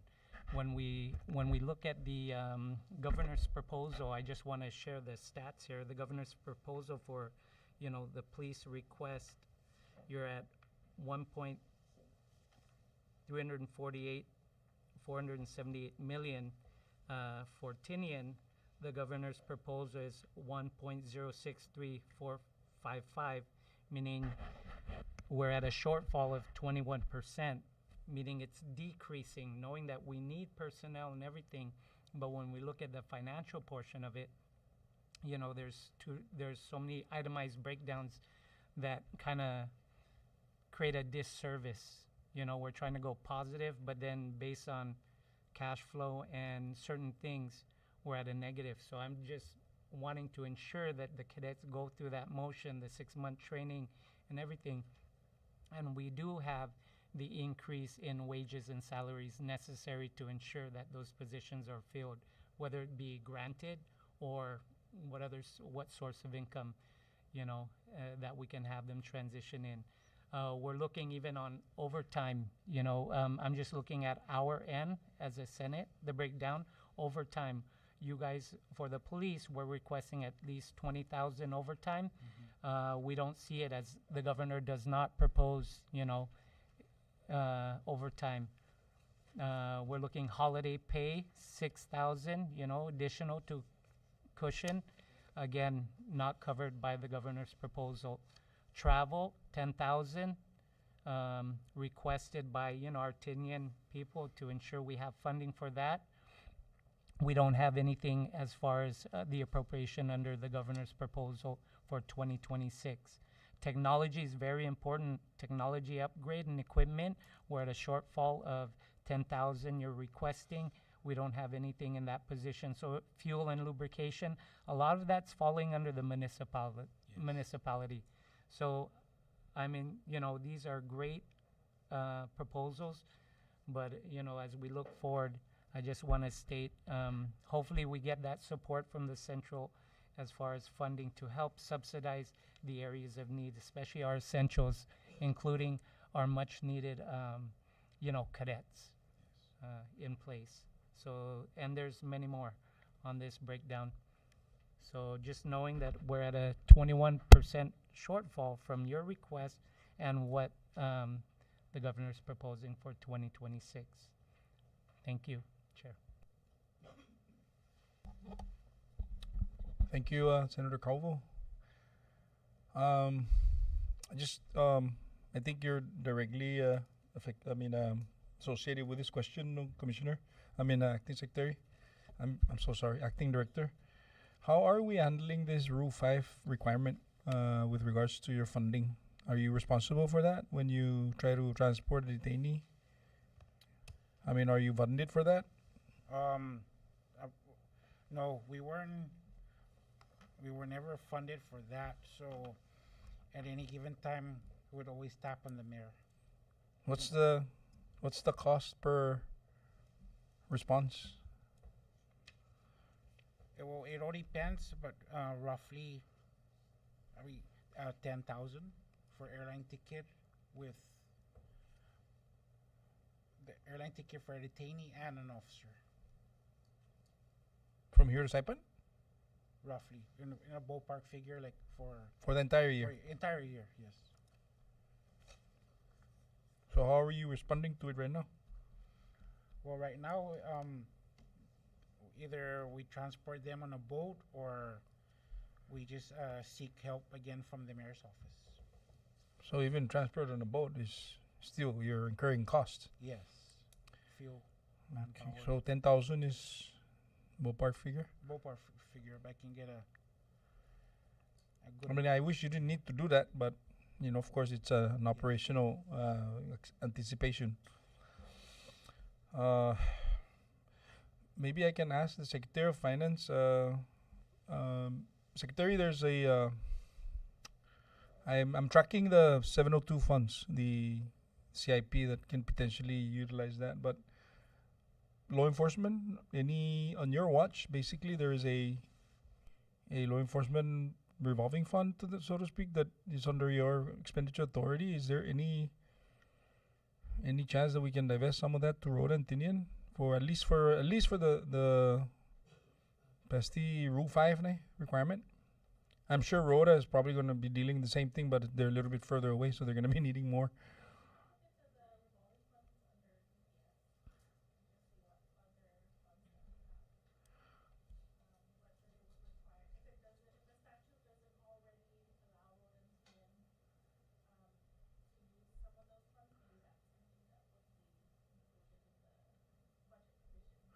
Can we do that? I mean, if you don't mind, you can assist the committee. Because when, yeah, as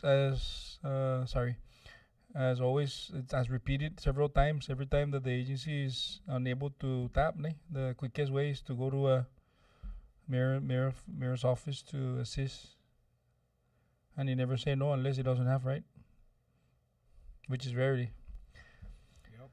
Okay, so acting director, once again, I want to make sure that we flush this out. I know that some of the challenges that you're going through right now, the management wise, is you're trying to exhaust things administratively. Yes. You witnessed the conversation earlier about the overtime for our hardworking employees, officers. I encourage you to follow through with the conversation in your capacity.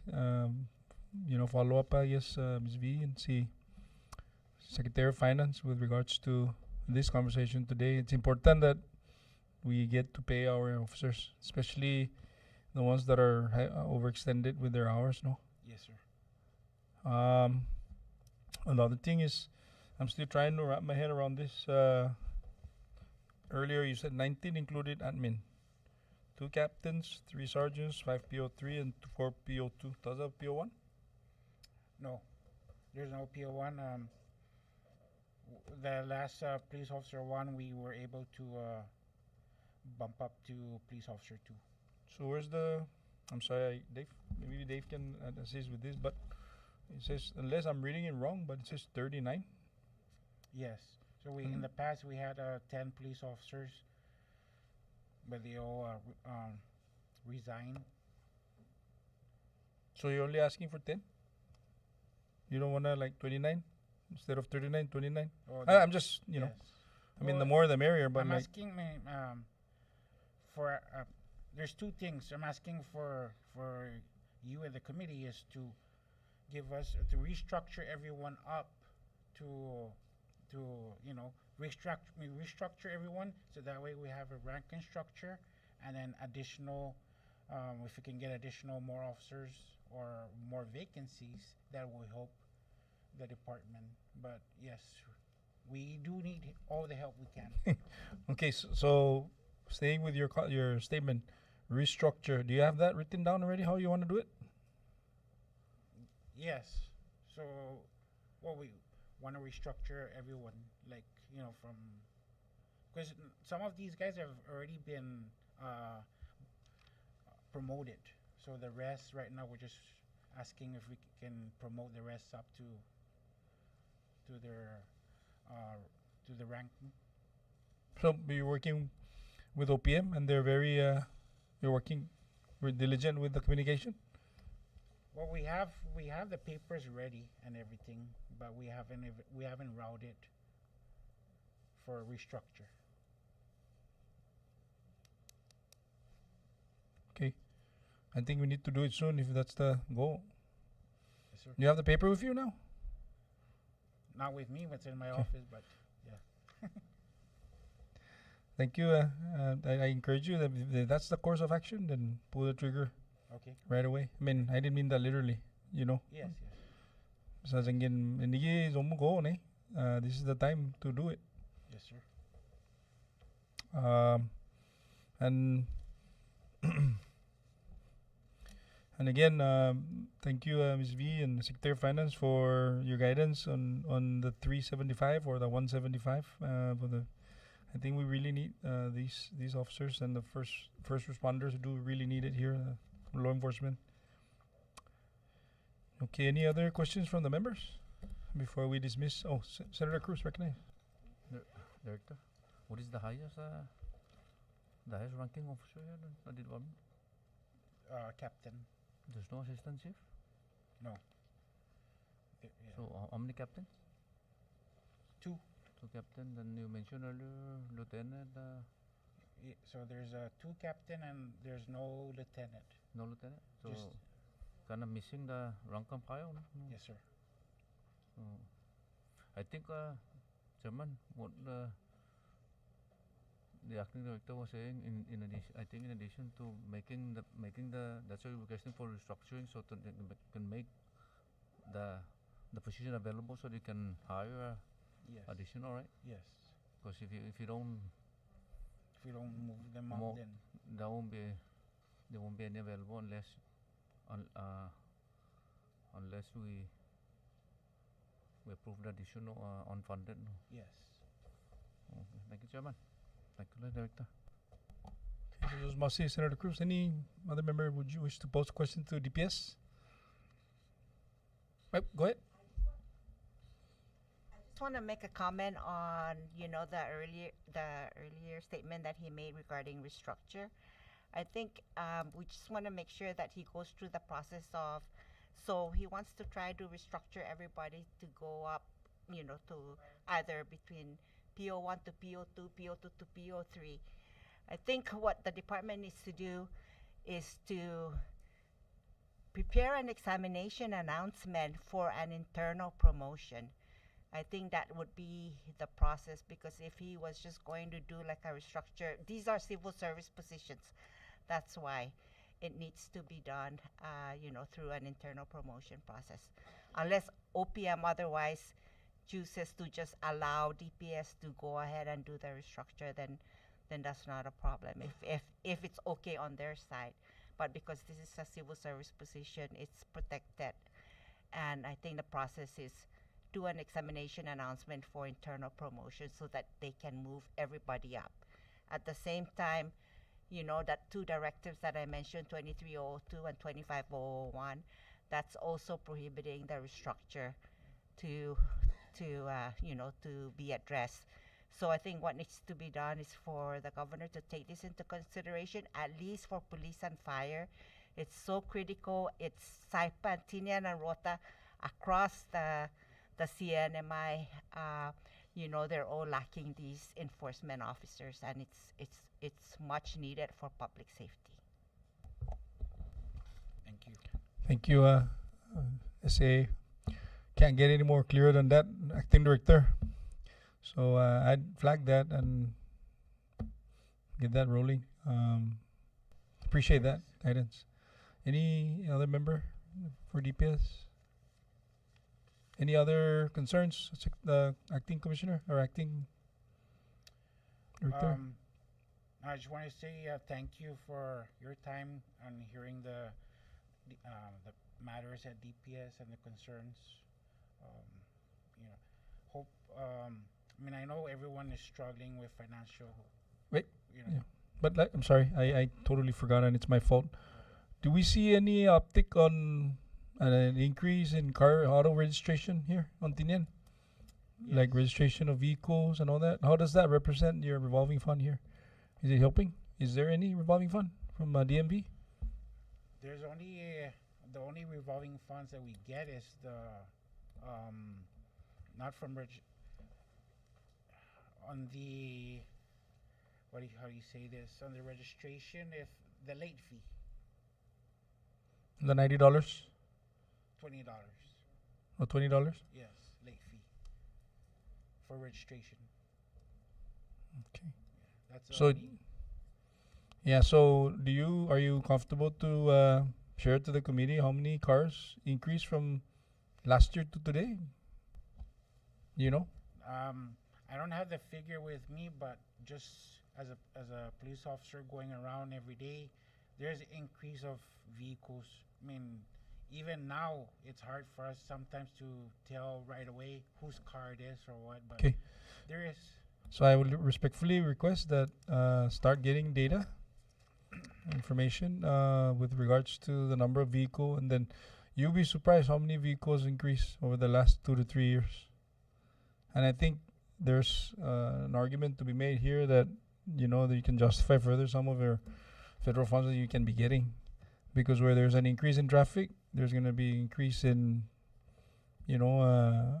possible hazard. And not that we're hoping there's going to be accidents, but I can tell you right now, the traffic circle there in front of Triple J is loaded all the time, in specific times. So, yeah, it's good to put together a data so that you can also justify some of the needs, and these are going to be helpful for your request for FTEs. Okay. And yeah, so okay. I don't have any other. Your excuse, acting director, if you, All right. unless you have something else. No, We're good. Yeah, I just wanted to thank again each and every one of you guys for coming out to Tinian and listening to our budget submission. I know everyone is struggling, but then again, we still need your help to help out DPS. Mrs. And Masi, thank you. thank you. Okay. Thank you, acting director. At this junction right now,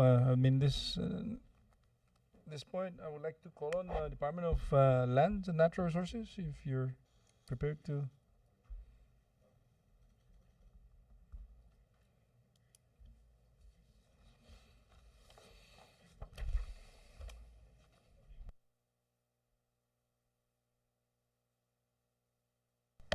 Chairman, if I may, the Secretary of Finance and I are departing at 4 p.m. Oh, okay. Okay. Thank you for joining us, and we're gonna be seeing you in Rhoda, no? Or Yes, anybody? we'll be there. Okay. Thank you so much. I appreciate that. Thank you, Secretary, for being here. Is your staff gonna stay? You're on the same flight. There's only 6 passengers. I don't know if you guys can fly in one plane. But thank you so much for joining the committee for this hearing, and definitely it allows the agencies and especially the municipality, to get some information from you. Appreciate that. Okay, Director. Yes. Oh, the staff will stay. Okay, but you're always welcome to sit up here if you wish to.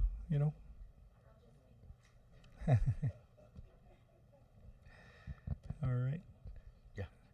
Okay, I recognize the director. Please state your name for the record. Yes, good afternoon, Mr. Chairman and members of this committee. My name is Guillermo C. Borja. I'm the resident department head for the Department of Lands and Natural Resources. And to my right is my deputy, Steve Cabrera. I don't have a formal testimony, but I would like just to say that if I can be help in restoring what we had submitted in 2025, and for the 2026 budget proposal, if you can see that everything was zeroed out. So I would like to see if those can be restored and at least give me some fundings. As you can see, everything is zero. So I just want, especially on the repair and maintenance of the equipment that we're running. We put in 50,000 and we get the governor's proposal 0. That is very important to do a public service for the farmers and the ranchers here in Tinian. A lot of times we have to lean on public works or the mayor's office to assist us with the fuel and any breakdowns also. So if you can look at that and kindly do a little help and assist us with that. Communications, we have Saipan doing our communication, assisting us. The forestry service on Saipan is the one that is paying for our phone. Otherwise, we wouldn't have an internet or a phone at all.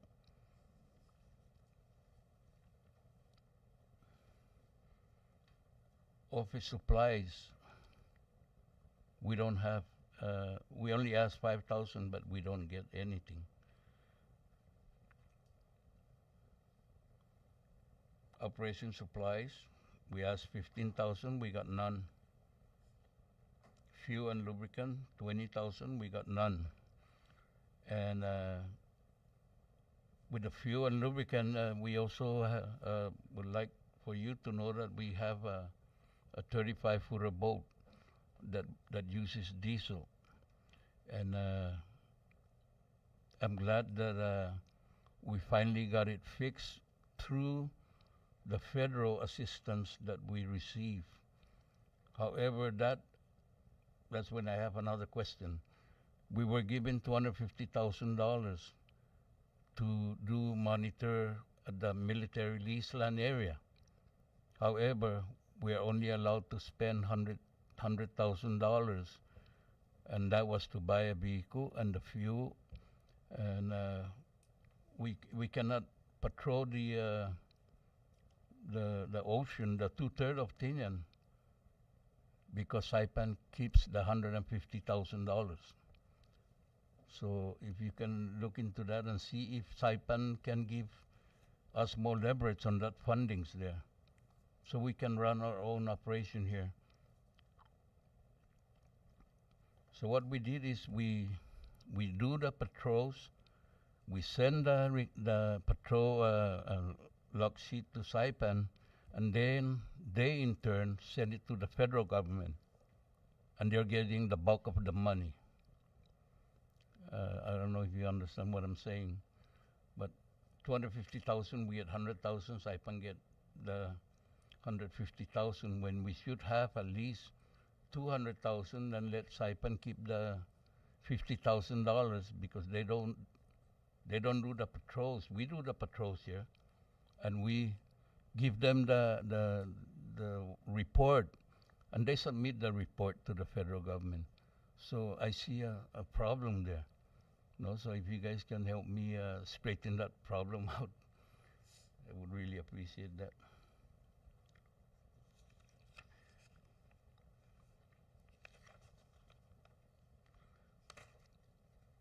We had 2 vacancies, but they're already being announced.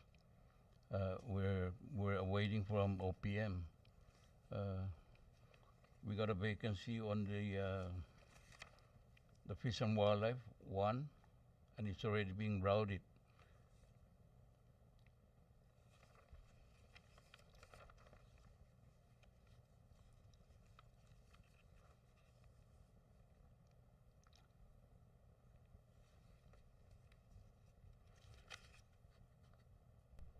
I believe we are ready to answer any question that you may have. Jesus Masi, Director Borja. Deb, do you want to add some more before we open for a question? Yeah, just to add what the Director Borja was mentioning, not really the Conservation Inspector 1.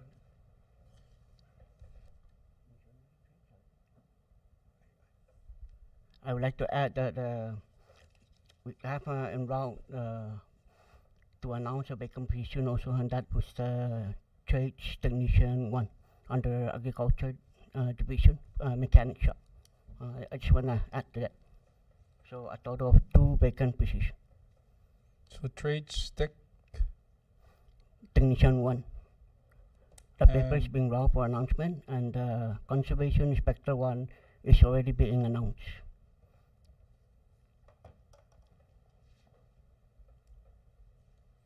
yes, this is this accounted for in the your budget for FY 2026? Did you include it in the? Yes. Yeah, yeah. It's funded, no? Yeah. Okay, so yeah, I always mention that because sometimes we, especially it's already almost September, and if it doesn't catch, sometimes we missed it. We don't want to displace anybody. No. So what are the timetable as far as the hiring? Do you know? Any idea? You think we can board them in a couple weeks? No.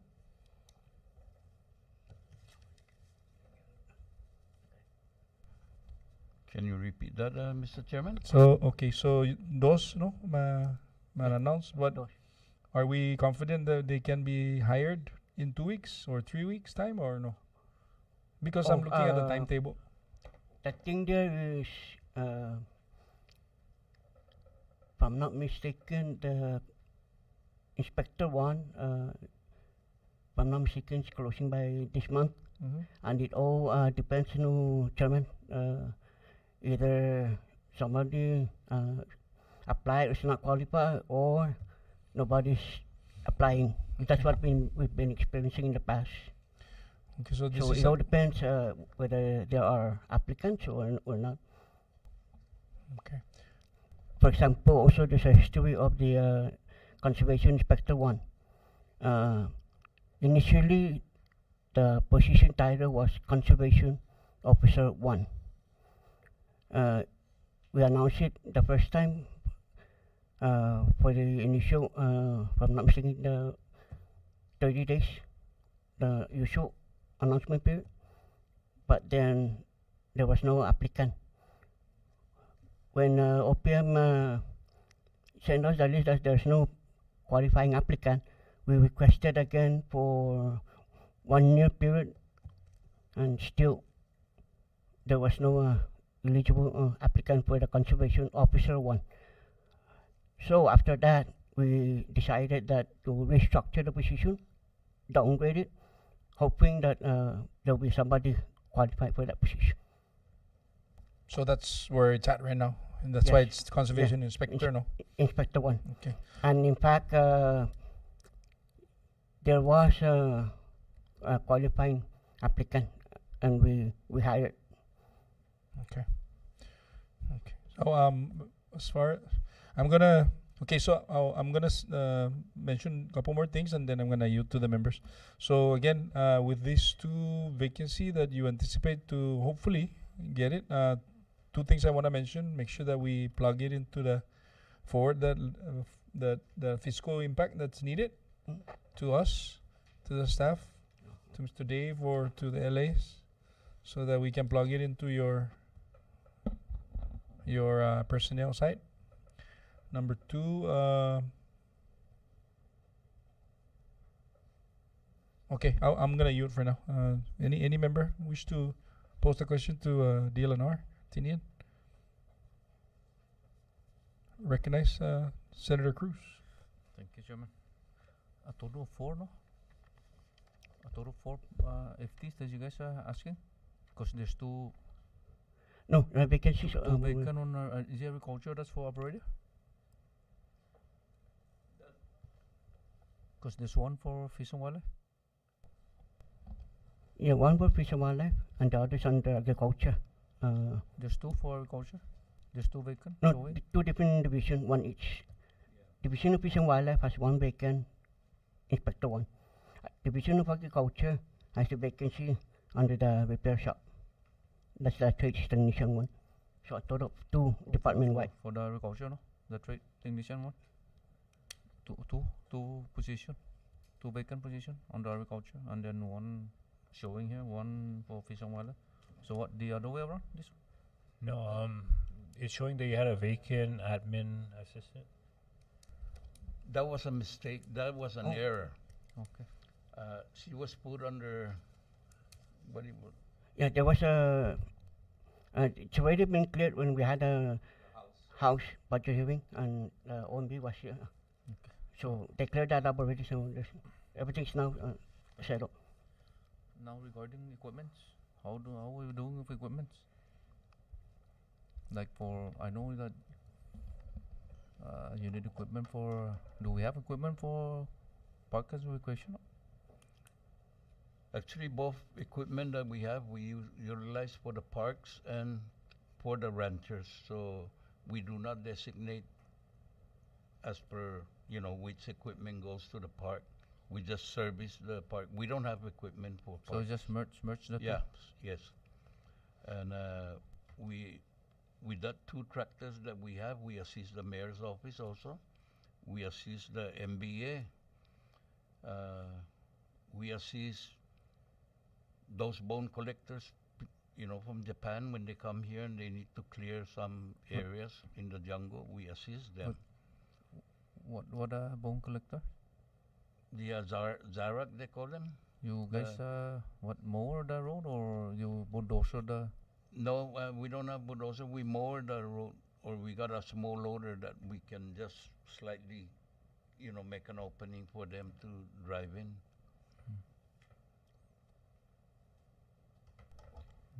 Senator, it's only for access. Yeah. Only access for nothing more, nothing less. Only for access. But just to add also to that information, they're the one when they submit requests, they're the one provide the diesel. Do Jarak buy the fuel or do at our own cost? Because I know this is I think a non-profit organization or a Japanese organization that comes here. Do they provide fuel or we using our own? Not the organization, but the person that has the contract to support these Zarak people. She's the one that provides like 5 gallons of diesel for each time that they use the equipment. Otherwise, if we have sufficient fuel, we would do it, but a lot of times, fuel is our biggest problem here. Thank you, Chairman. Thank you, Director. Okay, this is Macia. Senator Cruz, I recognize Floor Leader Donald Nglonia. Thank you, Chairman. What has your department submitted any MAP or TAP grants application in the past maybe 2 fiscal years?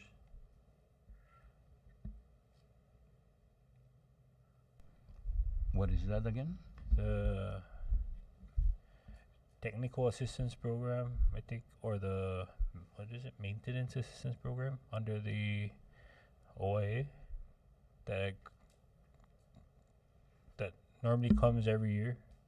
Have you submitted any grant application for those funding?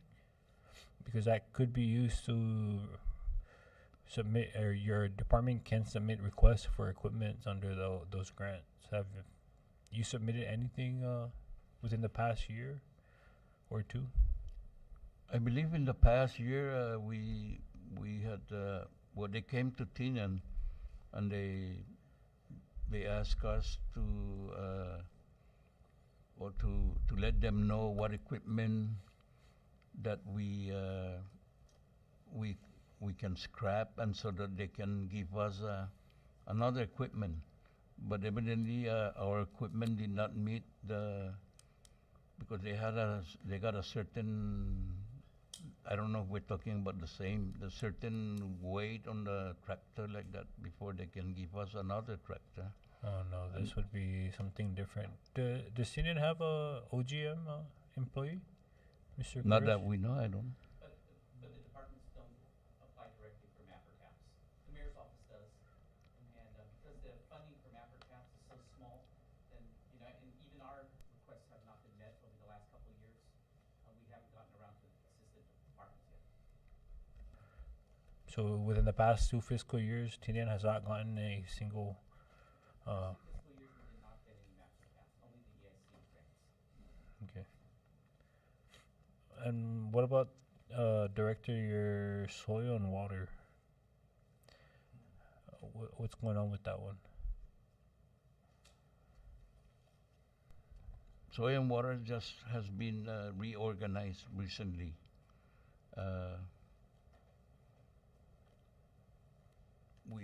We asked for some fundings, at least just a minimal fundings, but that hasn't been paid attention to as far as soil and water. You know, we asked for personnel before and hasn't been, so we kind of just.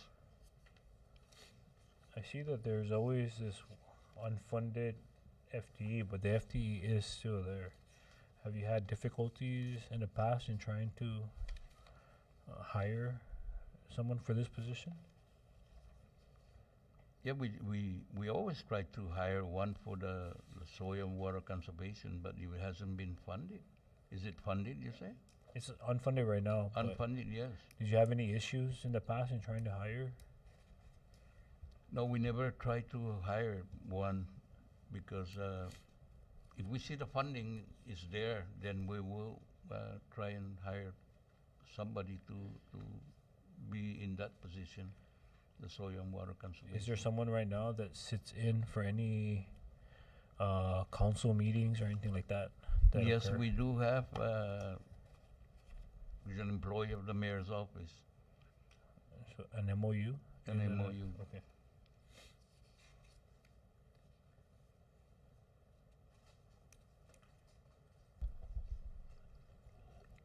And then as far as your any revolving, sorry, Councilman, you had something? Senator, if I'm not mistaken, it was about 2 years ago when Tinian Soil and Water Conservation was established. I mean, they have a organization. So, and we have been consistent in every fiscal year's budget submission. We have been consistent in requesting soil and water conservation coordinator. So again, I believe it's very critical, and for this position to be funded, so it can work in collaboration also with the Tinian Soil and Water Conservation District Committee. Okay. Thank you. And then your revolving accounts, have you had any issues with your revolving accounts? Right now, my staff is good. We're fortunate that our staff is already now more well-versed with our revolving fund, and there's no issue except for the cattle slaughter. Since we've been in office since 2015, that has been an issue, and we're now coordinating with Secretary of Finance Office, and we're getting there to have any revenue generated by the cattle slaughter account has to be credited to Tinian account, because just recently also there's a more firm finding that it hasn't been deposited into Tinian Dealing account. It has been deposited to DPL account. So we're trying to get that fixed. And still again, also the other good thing is when I asked Secretary of Finance Office, I apologize, I forgot his name, but he told me that there's nothing to worry as long as I can submit. They're only asking for the account number. So once I give him that, they will verify the records, and once it shows that there was deposited into finance, they will take that amount and they will credit to our account. Okay, so take it out of DPL and transfer it over. Yeah.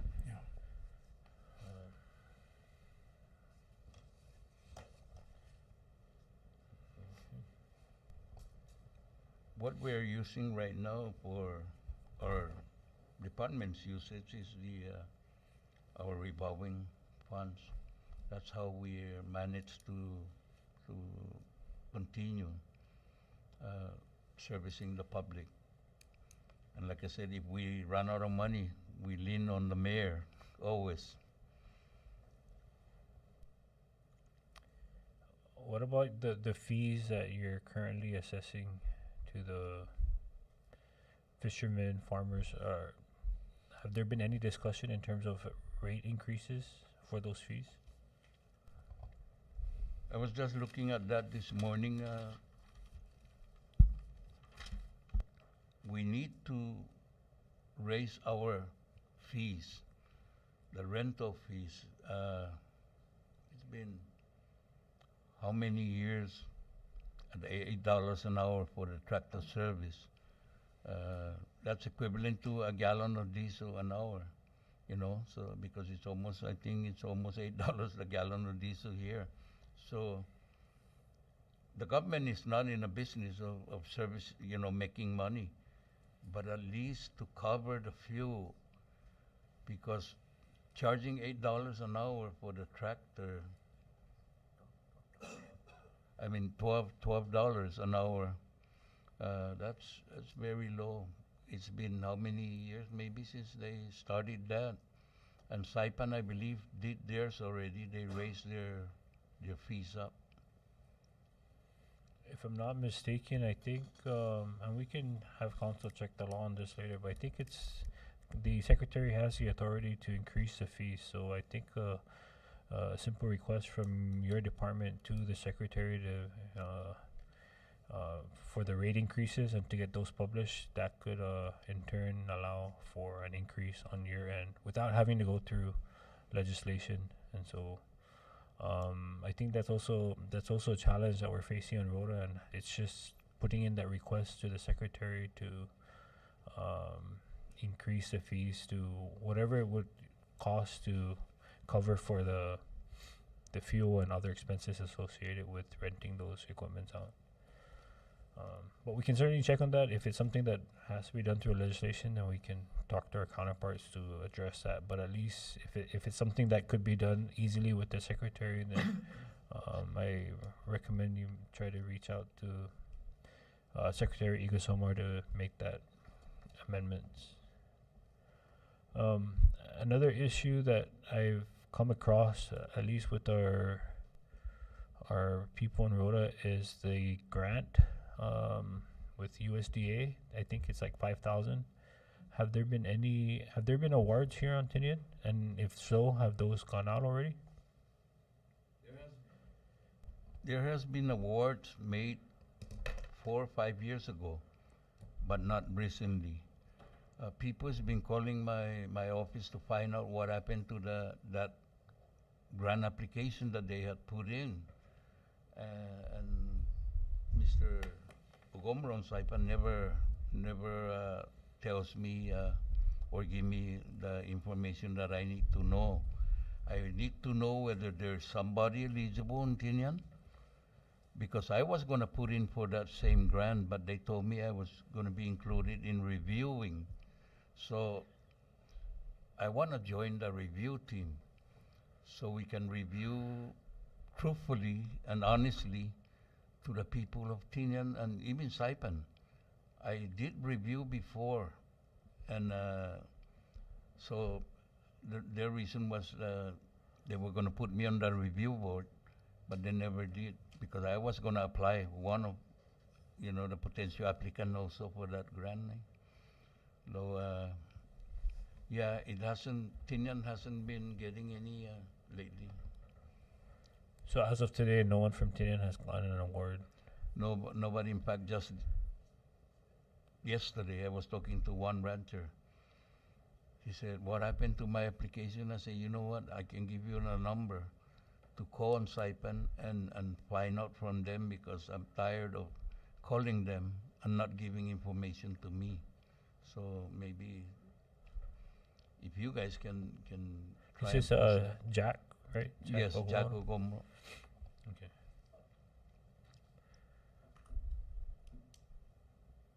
But do you have an idea of how many applicants are Tinian?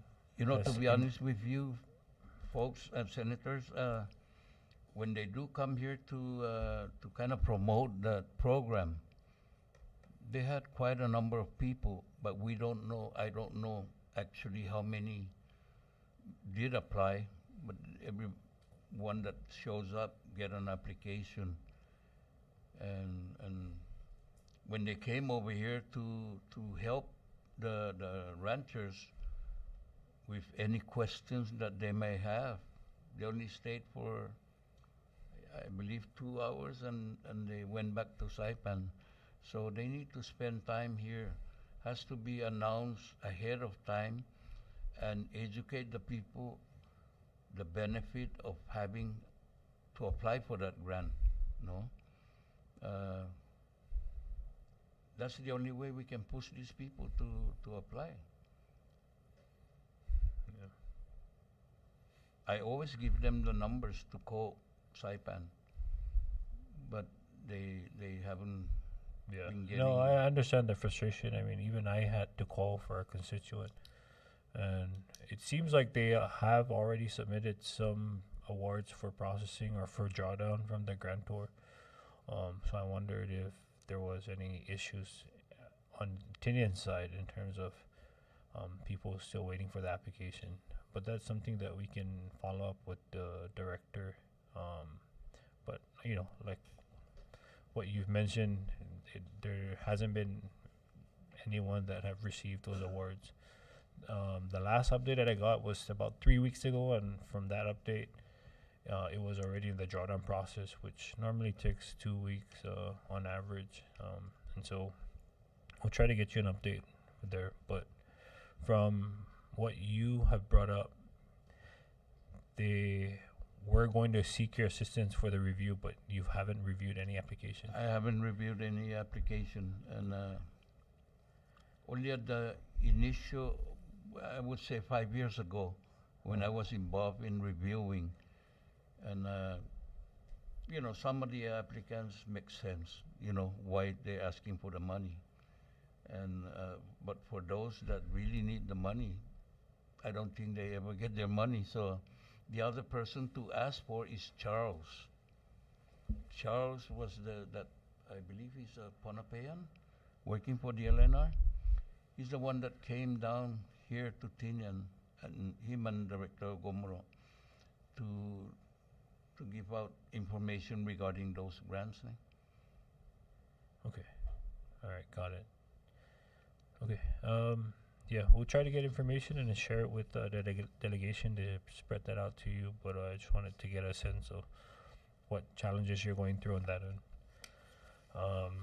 That is all I have for now, Mr. Chairman. Thank you, RD and Councilman. Thank you, Floor Leader Manglonia. Any member? Senator Carbo, you want to?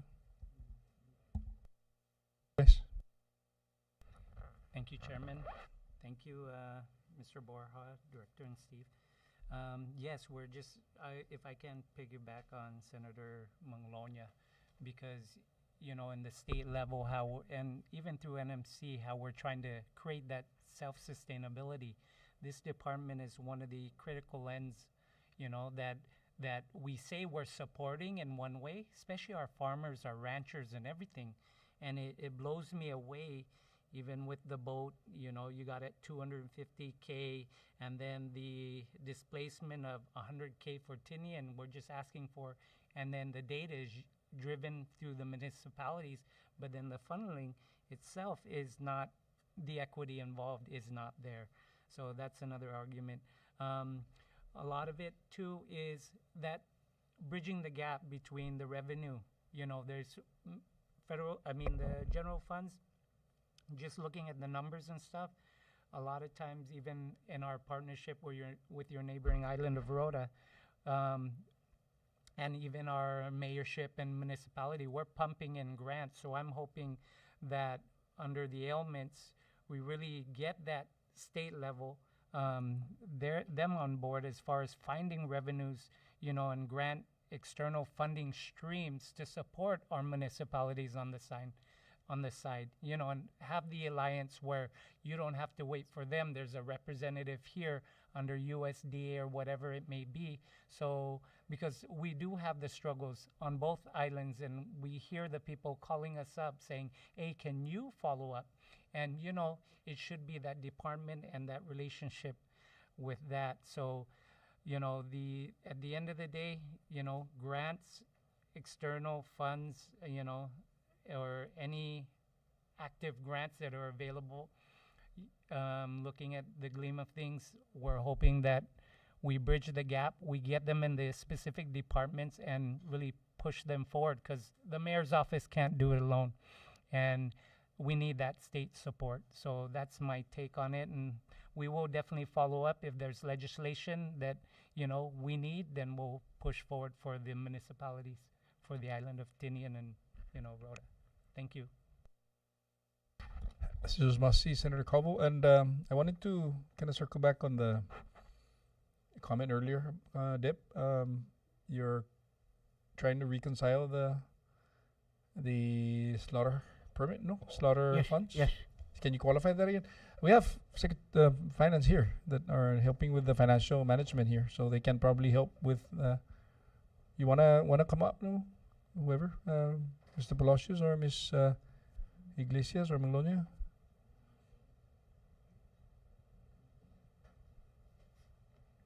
Thank you for staying back, really, because these are good guidance that you can. You want to step over where CDEP is at, so you can.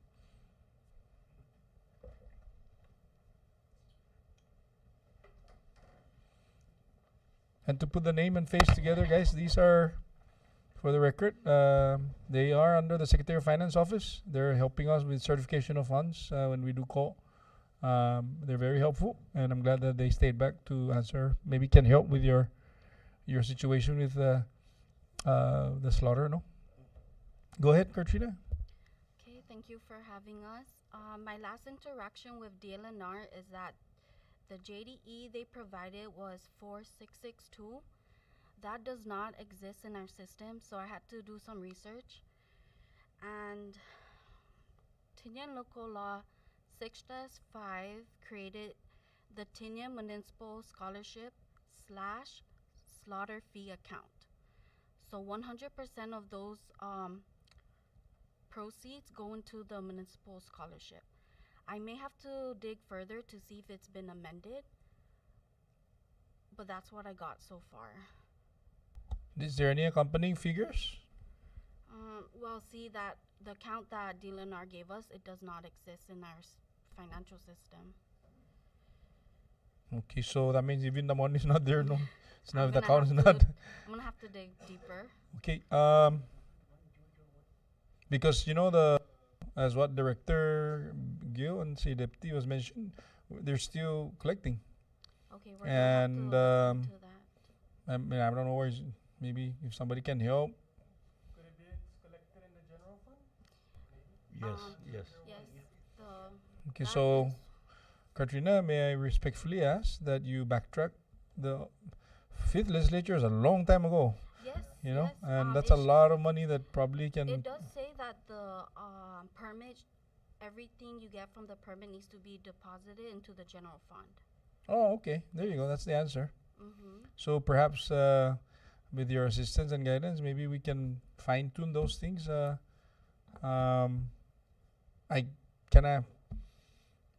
can't understand why we want to make it Tinian local, but then you put in in general fund. So Yeah. Well, the law states that everything goes to the municipal scholarship. so what is that representation? I don't have that law in front of me. I'm sorry. So Let me so what does it say? Is it general fund or municipal scholarship? Tinian Local Law 6-5 Okay. to provide for specific Council, fees can you for crank that up? obtaining slaughter permits. All proceeds from sales of slaughter permits be deposited into the scholarship fund established at Section 5 of Local Law 5-2, the Tinian Municipal Scholarship Act of 1986. So maybe the entities hasn't established that, no? Not that I'm aware of. I'm gonna have to Okay. dig deeper. Yeah, let's work together with the delegation because that's a delegation oversight. We can actually tweak that if it's a local law. because I'm certain that the DLNR here really needs that guidance. Yes. Okay, that's it. Okay. Yeah, That's thank it for me. you. Any other? Mr. Palacios, would you like to add on to that if you have any? Well, since the account hasn't been established yet, if we do dig further, we can, we'll do more research, and then to see how the account should be set up in the system. Can you come up? Sorry, I mean we want to make sure that we hear you. So since the testing, so since the account is not yet been established in the system, so while we do our research, we'll try to make sure that it is established properly. Okay. Yep. I think for consistency, I'm sure deputy and director has a very good record keeping as far as how many permits and stuff. Hoping that they can get as much information as possible. Hence the statement earlier that they're planning on raising the fee on some of these, and we need to tighten that. If there's a need for a Senate local bill or a House local bill to address some of the problematic or the full clarification, we certainly appreciate that. So, Al, you want to say something? So the account has been established in the past. Okay. JD Edwards, we've actually used it during Mayor Borja's administration. We've actually used the scholarships. So it was there. I don't know if it's been established with the new Munis system and they've done the transfer over. Okay. So that would have to be looked at. And at the same time, these last two budget laws suspended the scope of revolving funds. So once we have access to this account, it doesn't necessarily have to be used for scholarships based upon the budget language. So Okay. what we need to do is we need to get finance to set up the new account within Munis, somehow figure out how to go back, because I can't recall using the account since the Borja administration. So that's almost 20 years. So I don't know how you're going to track it back that far unless you have access to the JD Edwards system or from DLNR, how much they've collected. And then even though it's set up, even though the money goes into the general account, they should still have set up a special account for this particular revolving fund. That's a good comment. There's a lot of cattle that are slaughtered over the last 20 years. I tell you that. But yeah, it's a good conversation, and let's work towards resolving this. Dep, you wanna? Yeah, Mr. Chairman, I believe the admin still have that records, but I'm gonna see how far back, what's in our file. That's good. Because every time they deposit, we issue the official receipt, and then we deposit whatever we general revenue to Department of Finance. But we're gonna be basing on the official receipt, and I'll be asking my staff to see how far back, if we have to go that route, how far back we are holding the copy of the receipts. Okay. Thank you. So Dep. Thank you, Mr. Palacios. Thank you, Ms. Katrina. Director, you have any other comments? Oh, sorry. Before I ask, Senator Cruz is raising his hand. Go ahead, Senator. Thank you, Chairman. Director, back to the 250 you mentioned earlier that you're given the $1,000, but the 150 remains in Saipan. Yes, at the beginning of this federal government's assistance, we asked Giuliski what can they do to help us. They said, well, just give me all the things that you needed, and I will follow it up with the federal government and see if they can be given to you, right? So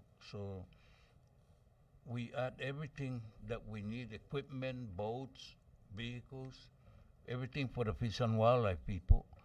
So they came out with the $250,000.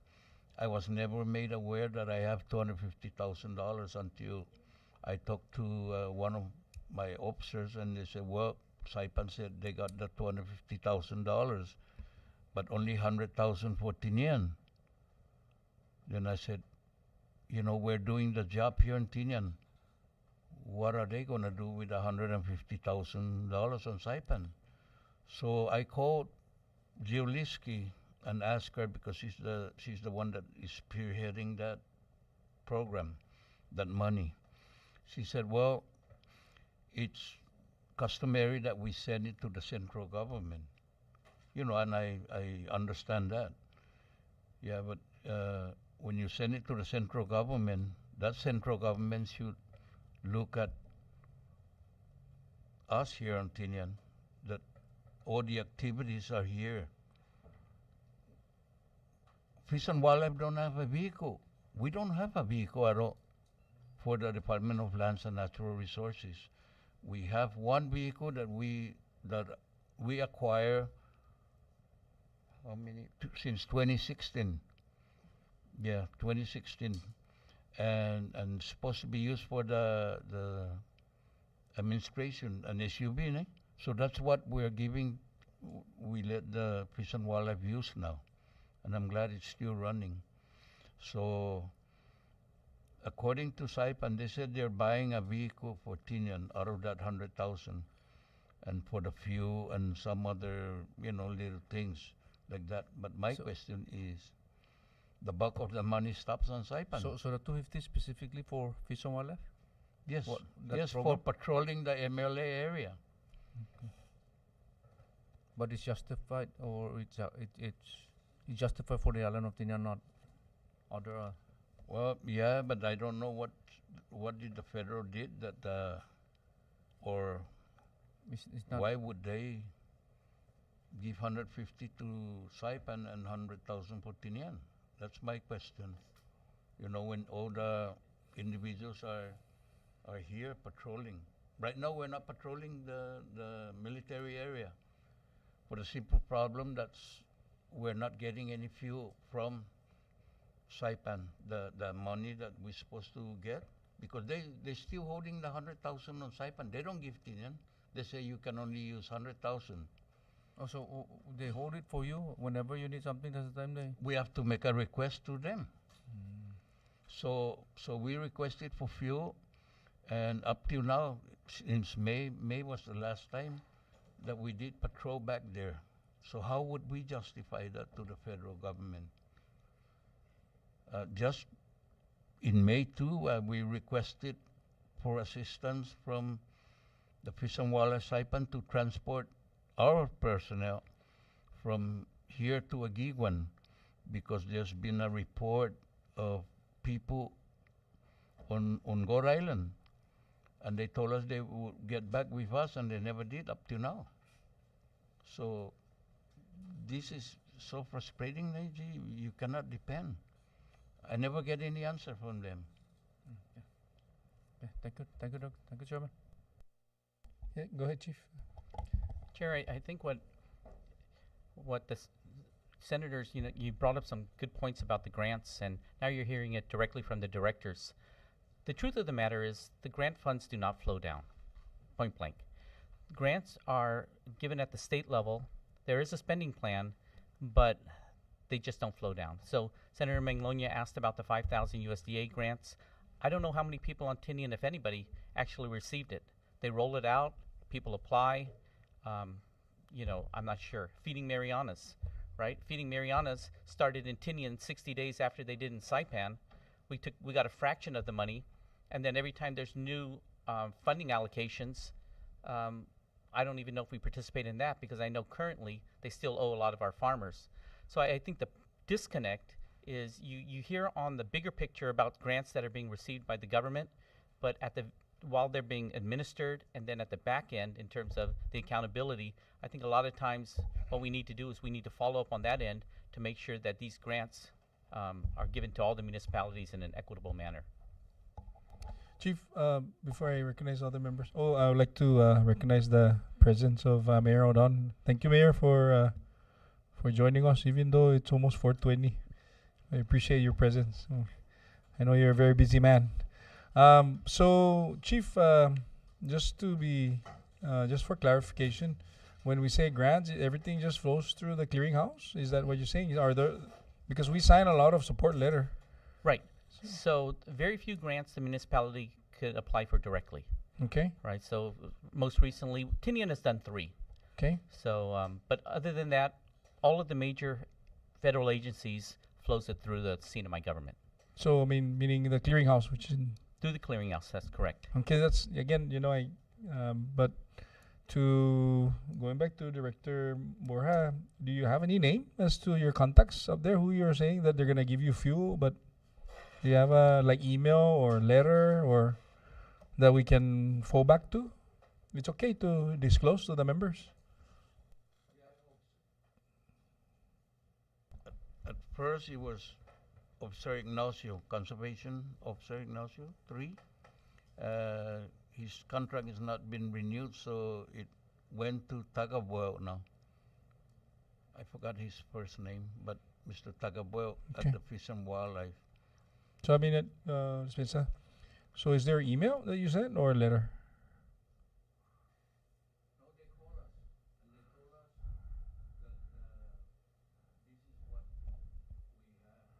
Okay. So if I may recommend, I suggest that big things kind of like this, if especially if they're the ones initiating calls, just memorialize your phone conversation, write them back, and say, based on our conversation, this is what you told us, and this is what it, and we expect. You need some more guidance, and you CC copy the mayor and the delegation and the council. I think it's important so that you don't get sidetracked with them not responding right away. What happened actually was they Saipan communicated with Officer Palacios here on Tinian. They are not in consultation with me directly. Chad Palacios is the officer in charge of the Fish and Wildlife, so they communicated with him, and then Chad communicated with me, and that's what happened.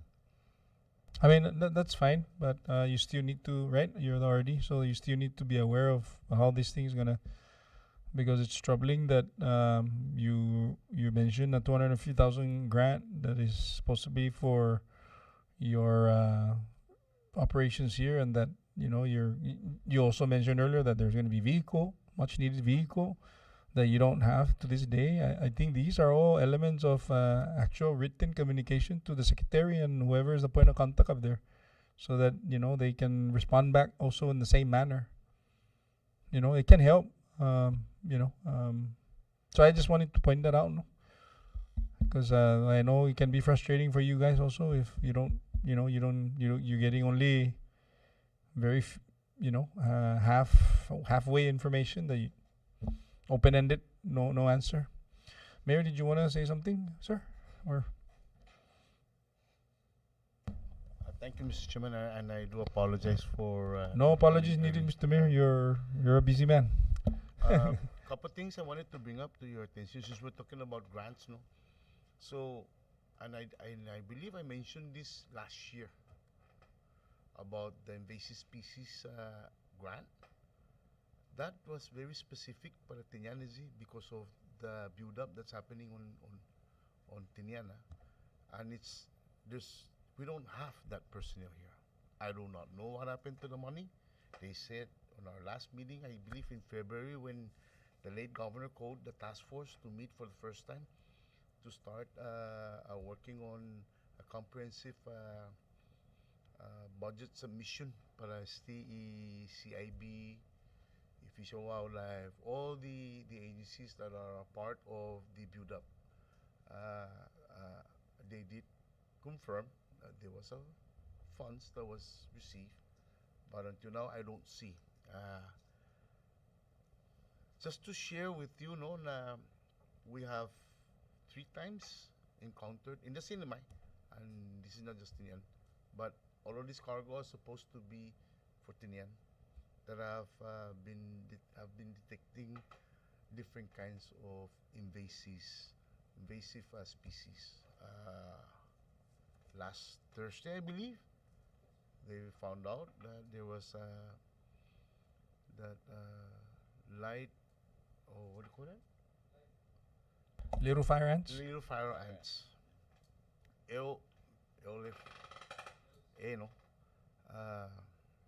Decision was made to go ahead and fumigate it and deal with it in Saipan and send the cargo here. Then I believe it was this weekend again when they detected again same thing. So it's becoming esta kumeke normo still na klaseng transaction. Lo gindi when you encounter that, you're supposed to close the hatch and then send the boat back.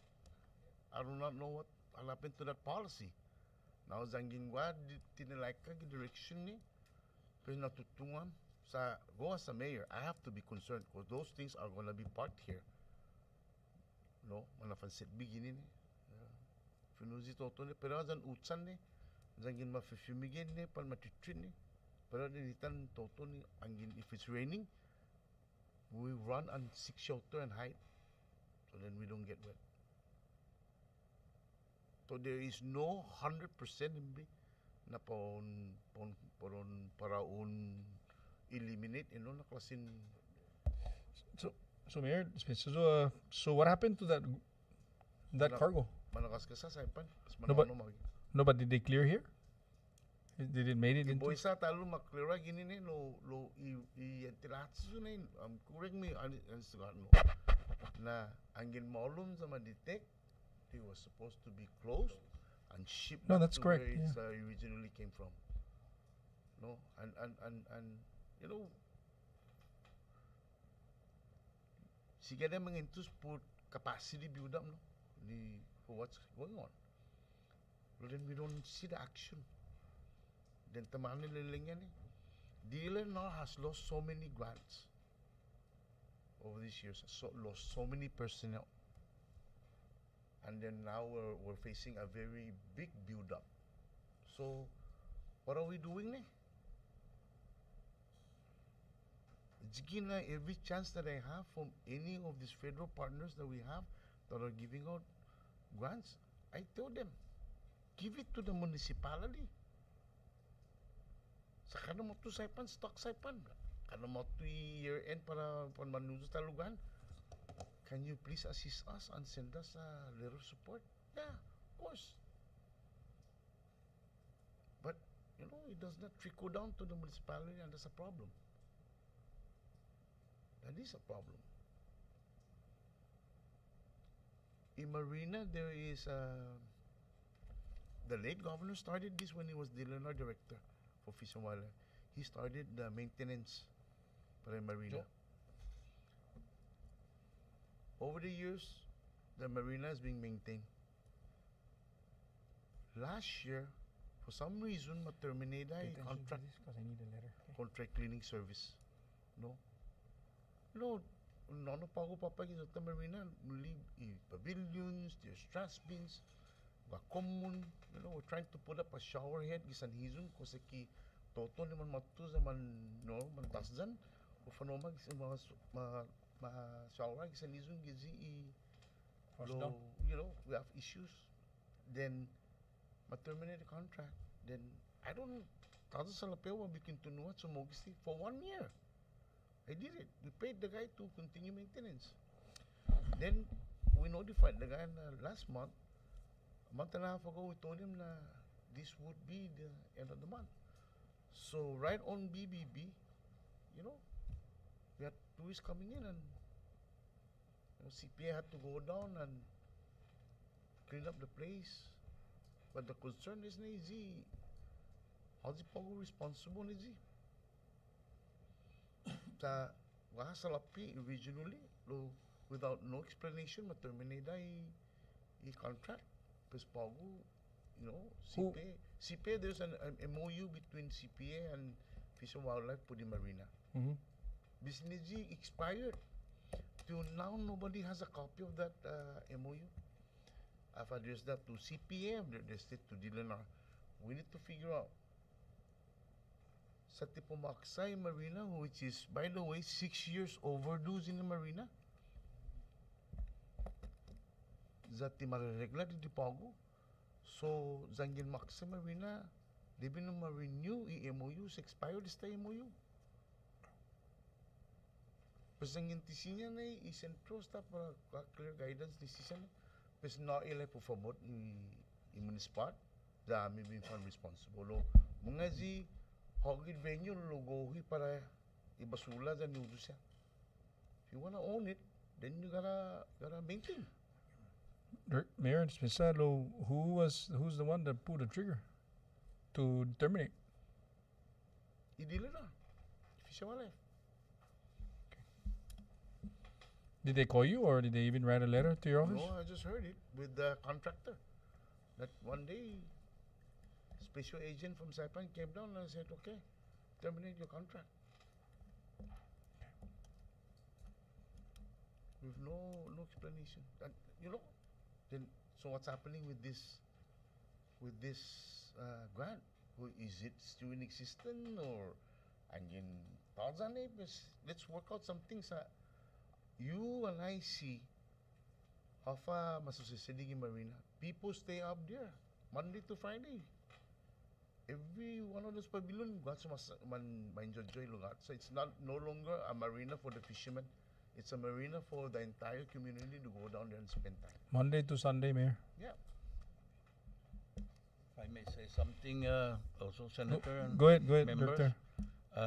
I wrote a letter to the Secretary of DLNR requesting him if they could carry over, because I understand that the mayor has no money. So I wrote to him to find out if that 15% that is supposedly for Tinian and Rhoda be used for the maintenance of the marina. Up to now, I never heard anything. That was 2 weeks ago, I believe, when I sent that letter. You don't even respond to say acknowledge, receive your email or letter? Email. Hello, not even a response No, from the secretary that nothing. you. Why don't you send the same letter again and say acknowledge and CC copy the mayor and the delegation and the council? I ask that you do this because this is not funny. If this is the kind of treatment that we're being getting down for from an entity, then I don't take that very lightly. So please, I ask you to resend the same letter and CC copy the mayor, the delegation, and municipal council.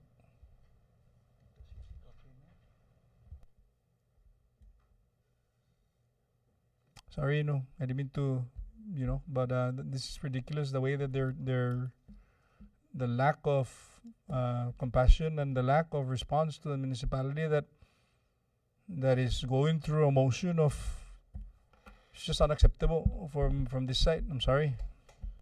Chair, and I want, if I may, I want to remind the lead agencies, or departments. Not is on their responsibility, si mayor. The mayor's office don't have responsibility to these things. Law enforcement falls under the executive. Under each department, all law enforcement report to central office. They're law enforcement. Natanaklarus tina i-letterhead ne. Gizunyas ti siya i-dilenar tinyan ne. Yung Commonwealth of the Northern Mariana Islands, Department of Lands and Natural Resources, tilik niya Commonwealth of the Northern Department of Public Lands, Municipality of Tinian na Aguiguan. How far ti makumpendi kistini na they're subject to them. Tanakloro lang sa wasa no department gisa Saipan, misconstrued na zoko to the department gini sa it falls under the mayor's office. No. We can go to medical fraud. Mayor's office have no business in medical fraud. We help. Ani matsuli at Trinidad sa mga independent CHCC. Man balefan isti na programa. Pesami pa ako man stock. Isti na programa. And that's fine. We'll help. When you talking about $12,000 a month na utility, that tumba budget zone no utility. What? Often expecta. The BCCC no carries the law. We fixed that already, no? We fixed that. We're CCC and both municipalities are in doing a MOU with the governor's office. So some things are not no fazin no tikloro para siya. Lo go back zinatan sa law enforcement podung the executive. Thank you, Mayor, and thank you, Director. Is there any other that you want to clear, no, Director, before we? I think I want to flag that it's already 4:38. I know that there's a couple more agencies today, but the announcement actually is for today and tomorrow. So if it's okay with the remaining agencies that we reconvene tomorrow. No, I think it's finance, immigration. I'm sorry, labor and DPW, no, and defense, I believe. So, Monica, Mayor, that no. But Director, I respectfully again resend into na email pa si Secretary Somar. No, just CC us on the email, and then because this thing is not gonna, and you know we cannot accept that no response from an agency as what was indicated earlier, because this is serious down here. You know, this is not you know, be taken lightly. Go ahead, Mayor. No. What time tomorrow? Reconvene? I wish to start like at 8 o'clock or 8:30 because I know we do have a big event, 10 o'clock, I believe. So, no? Yeah. So if it's okay, can we reconvene here 8:30 in the morning? Is that good? You want to make it earlier? Yeah. 8 o'clock? 7:45? If Can you do that wanna too. Chair, if you're gonna bring JC over here, no problem. 7:30 is okay. Yes.